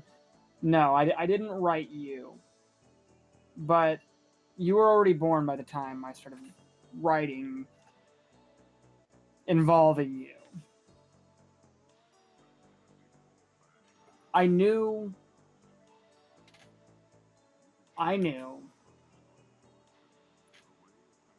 that I knew that Dawson was going places. He could go places. But I needed you to stay in town. I don't know what it was. I just felt it. Call it a dream or an epiphany, but it was your name. Alice, I didn't even know that there was an Allison Fontaine here until after I started writing.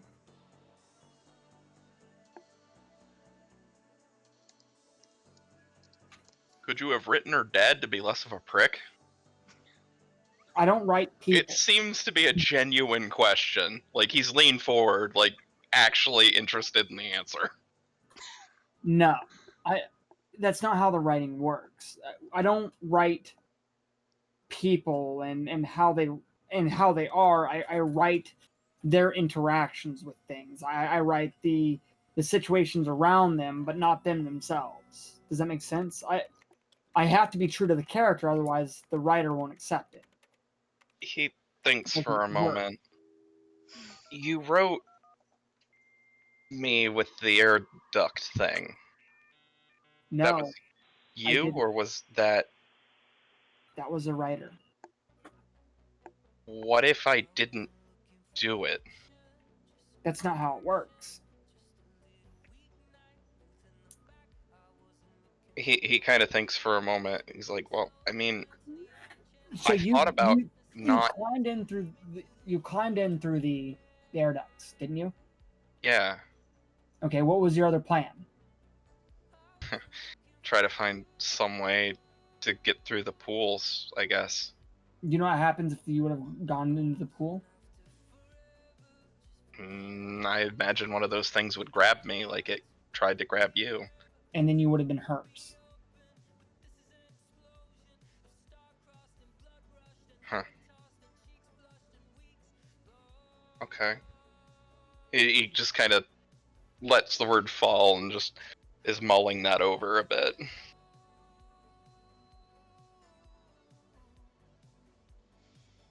So if I like see a page that details something I haven't done yet, I should do it. He kind of gives you a look and then kind of shrugs. I'm not sure. I'm not a character. I don't know how the rules apply to you. I only know how the writing works. He nods his head a little bit. Okay. Okay, I think well, I don't understand, but I think I'm getting an idea. Huh.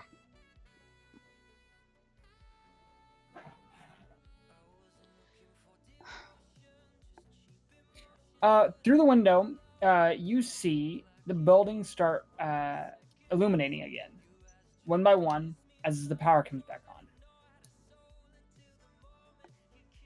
Alice slowly sort of relaxes.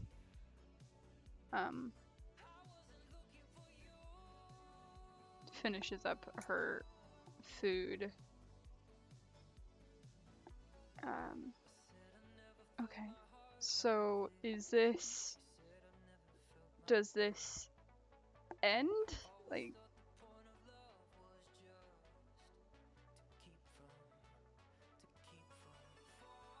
What do you mean? well, when you write a book, there's a conclusion. Not Right. always. And she like freezes a little bit. Sometimes their works are never published, but that doesn't make you any less of a writer.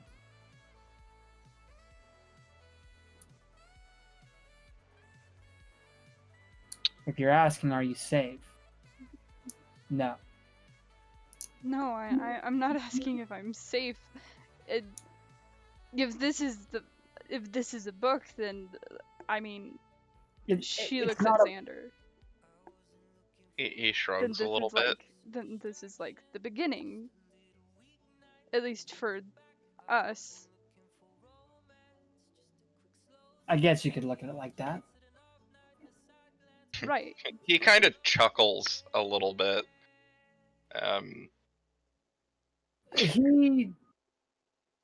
He rubs the back of his neck before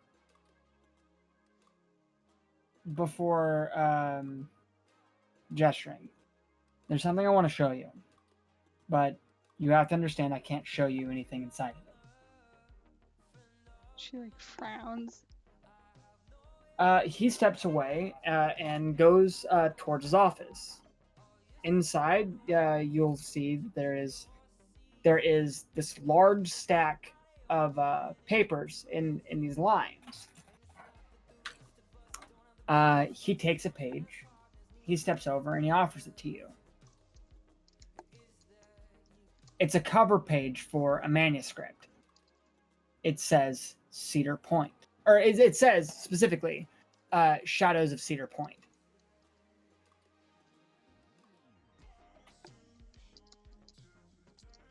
As long as I keep writing, that thing is trapped here. So you control, or at least can help guide the narrative. Yes. But I have to stay true to the characters. But I can't be one of the characters. Before I did, he takes a page, he flips through it. You see here, I was to meet the disciples, the altruist and the heroine,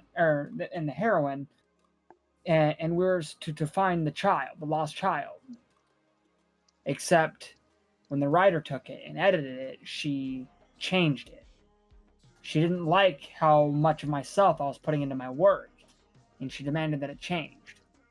I told her that I didn't want to. I told her that I wanted to stay a part of the story because it was the only way I could keep the story true to what was happening, and that's when they showed up. And that's why they've been going after you. Yes.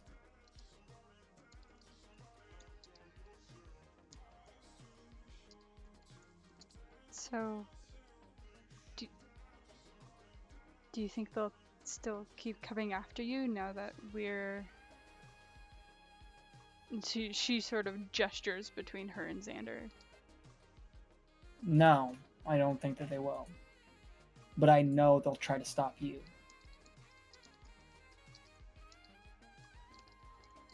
But the thing is that you're safe from the writer.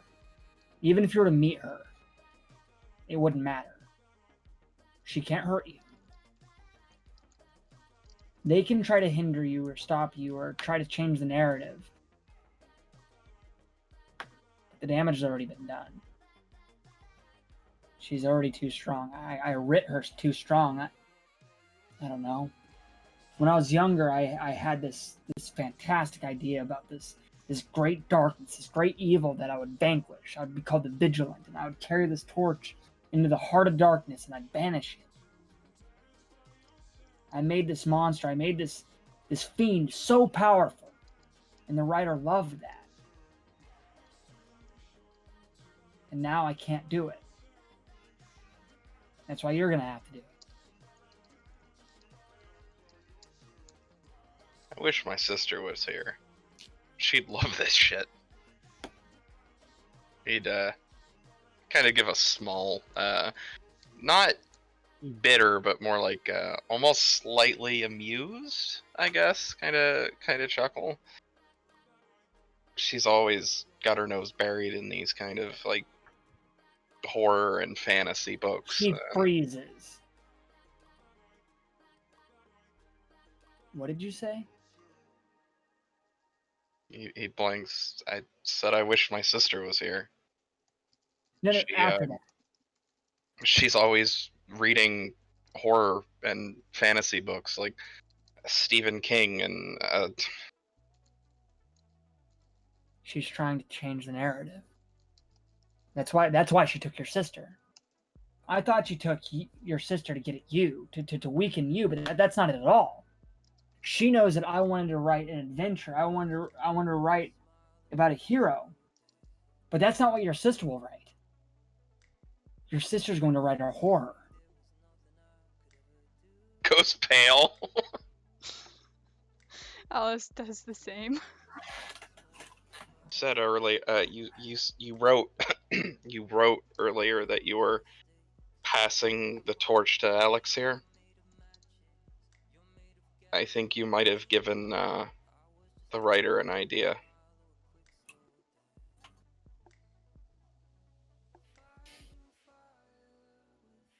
I guess she passed the torch too.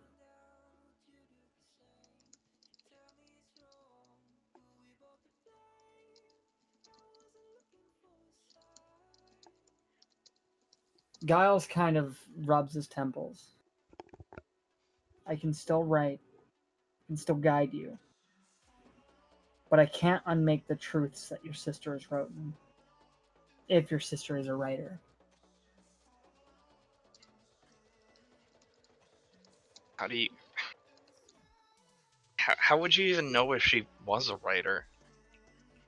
Like, I, Do you read books? some not often Are enough. you- He are you kind of interested in stumbles, them? but kinda, not really. Yeah, he looks to Alice. Do you like reading books? I'm an English major, of course I do. So you understand why you were given the torch. And she nods. And you understand that's why that's important. She nods again. And Xander, your sister, did she like books? Yeah, they're basically her life. So I think that explains itself, doesn't it? I guess it does.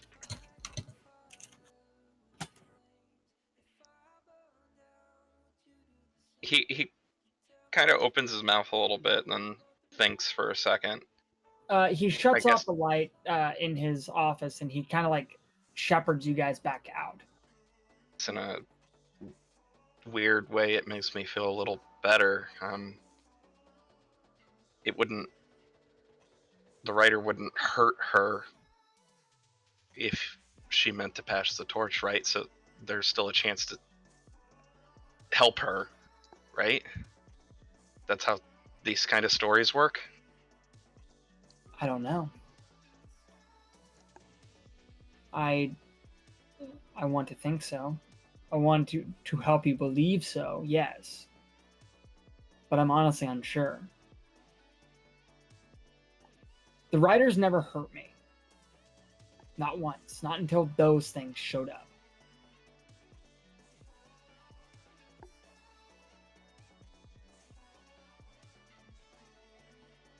It was different. It was a change. I guess it was to be expected when you're literally shaping the world around your fingertips, you know? Gives you something of a god complex.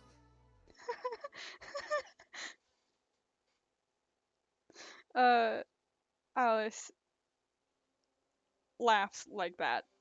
Like that was an in-character laugh. And she like covers her mouth.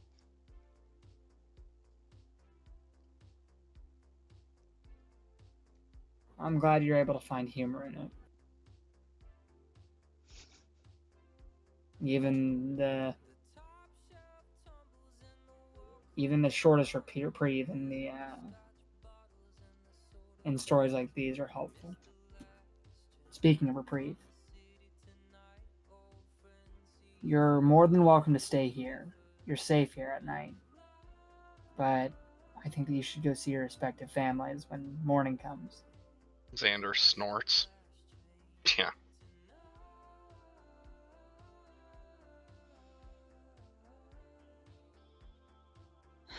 Okay.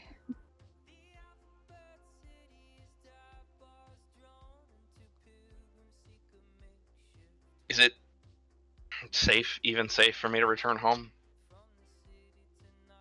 Like you said, the thing was there. It was around. It was there for your sister, not for anyone else. Once you told me what she was interested in, it made more sense to me. I was worried that she had just taken the others, taken your family, like the nurses were.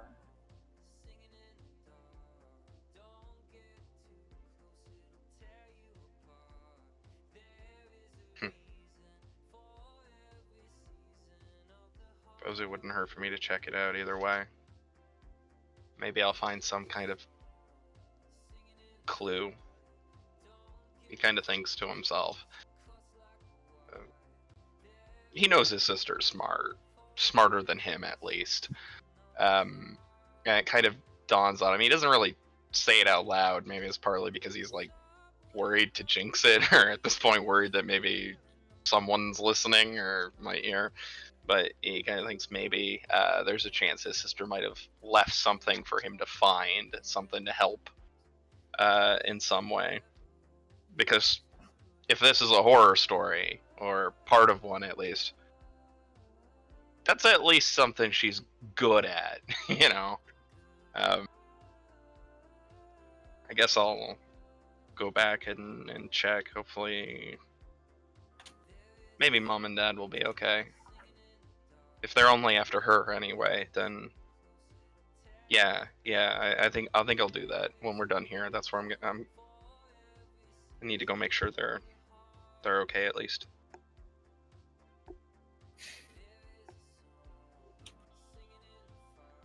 So you want me to drive you home? Or are we? Yeah. Well, he kind of looks over at her and Giles, and there's unless there's more questions, I don't know. I'm tired and not thinking clearly. I can drop you off at home. But I'm probably gonna stay here. I really don't want to deal with my dad right now.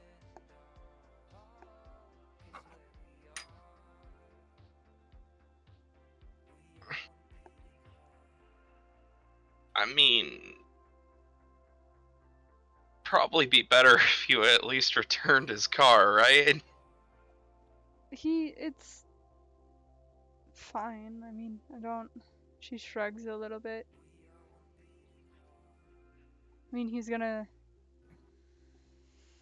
be pissed about it anyways. I don't wanna get back and have to have a full-blown argument about running off and the car and the fender and who I was out with and that sort of stuff. I would like to sleep in a place that I know is safe.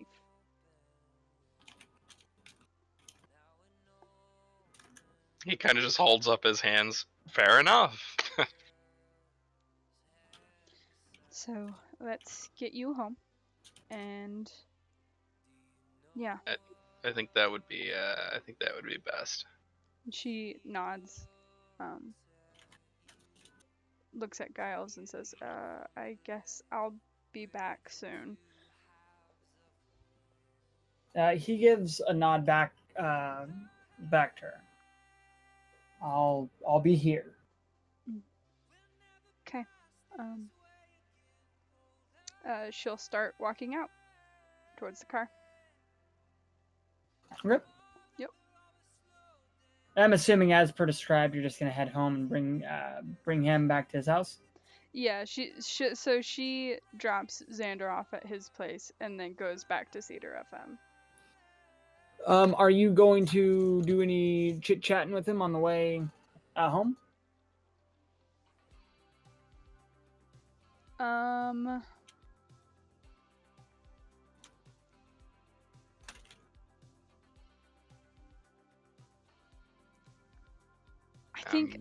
think maybe after like half a car ride of like really awkward silence, she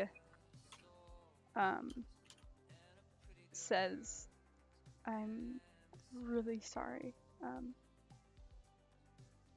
that that you know, all the stuff with your sister." He kind of nods a little bit. Oh, thanks. I mean, I just honestly, I don't even know where to begin. But if the thing wants her for something like this, it wants to make her a writer,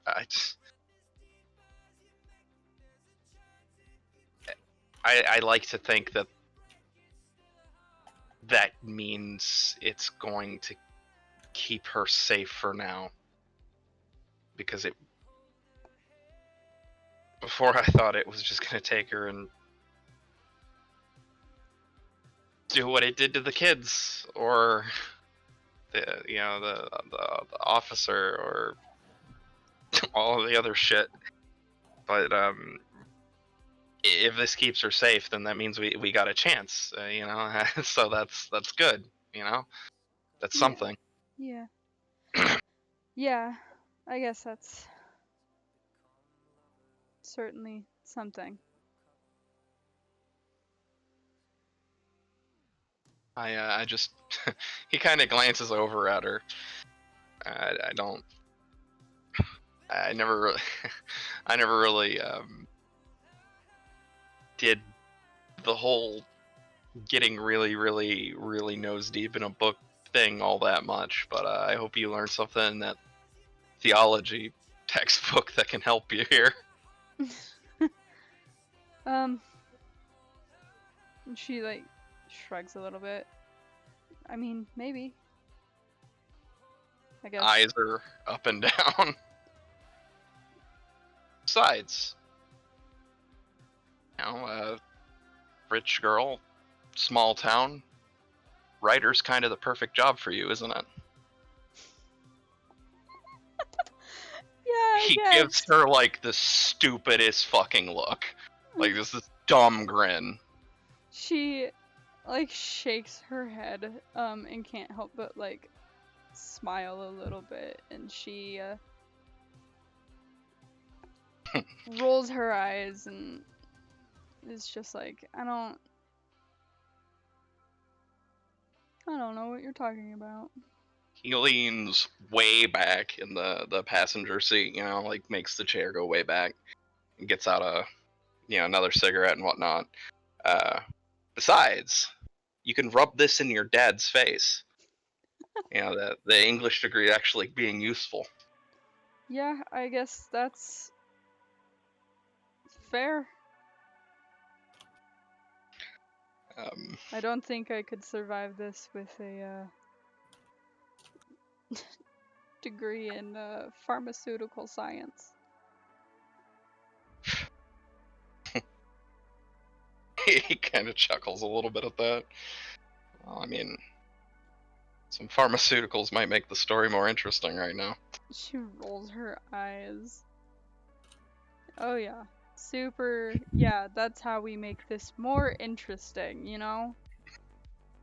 We get high on LSD and pop some Xannies or whatever. He grins. You're the writer, not me. No. Look, I don't think this thing is really after Me? I need to check on my family, and I need to see if there's anything that like at home that might help find her. But you need to just watch your back, okay? Like, stay safe, you know, because About this time, you would be pulling up to your door, or be pulling up to his house. Cool. The lights are off, and you notice a manuscript page on the door. he narrows his eyes at it. He lets the seat, like, you know, get back to its normal upright position. He goes to open the door. As he does so, he kind of glances back to her.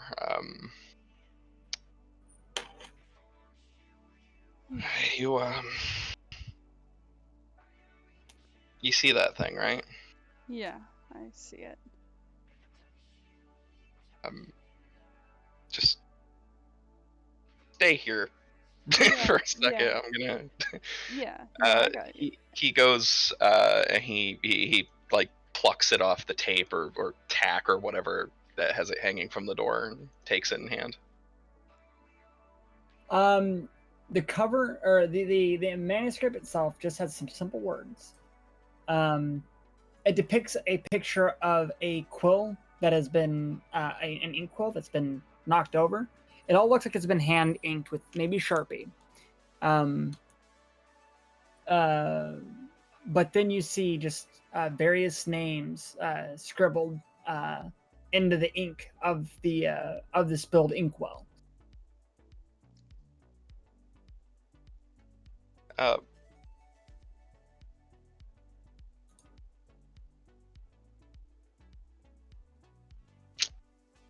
He takes it, looks it over, and he brings it back to show her, because it's not really something he could just say, you know. He hands it to her so she could look over the picture and glean any meaning she might find from it herself, you know. But yeah, it is this is like the actual like cover page of a manuscript or a book, right? Yes. But yeah, it's you know, got the image, you know, that was described before, and it's titled "The Ink That Hates" by Innocence Lost. She winces and meets Xander's gaze.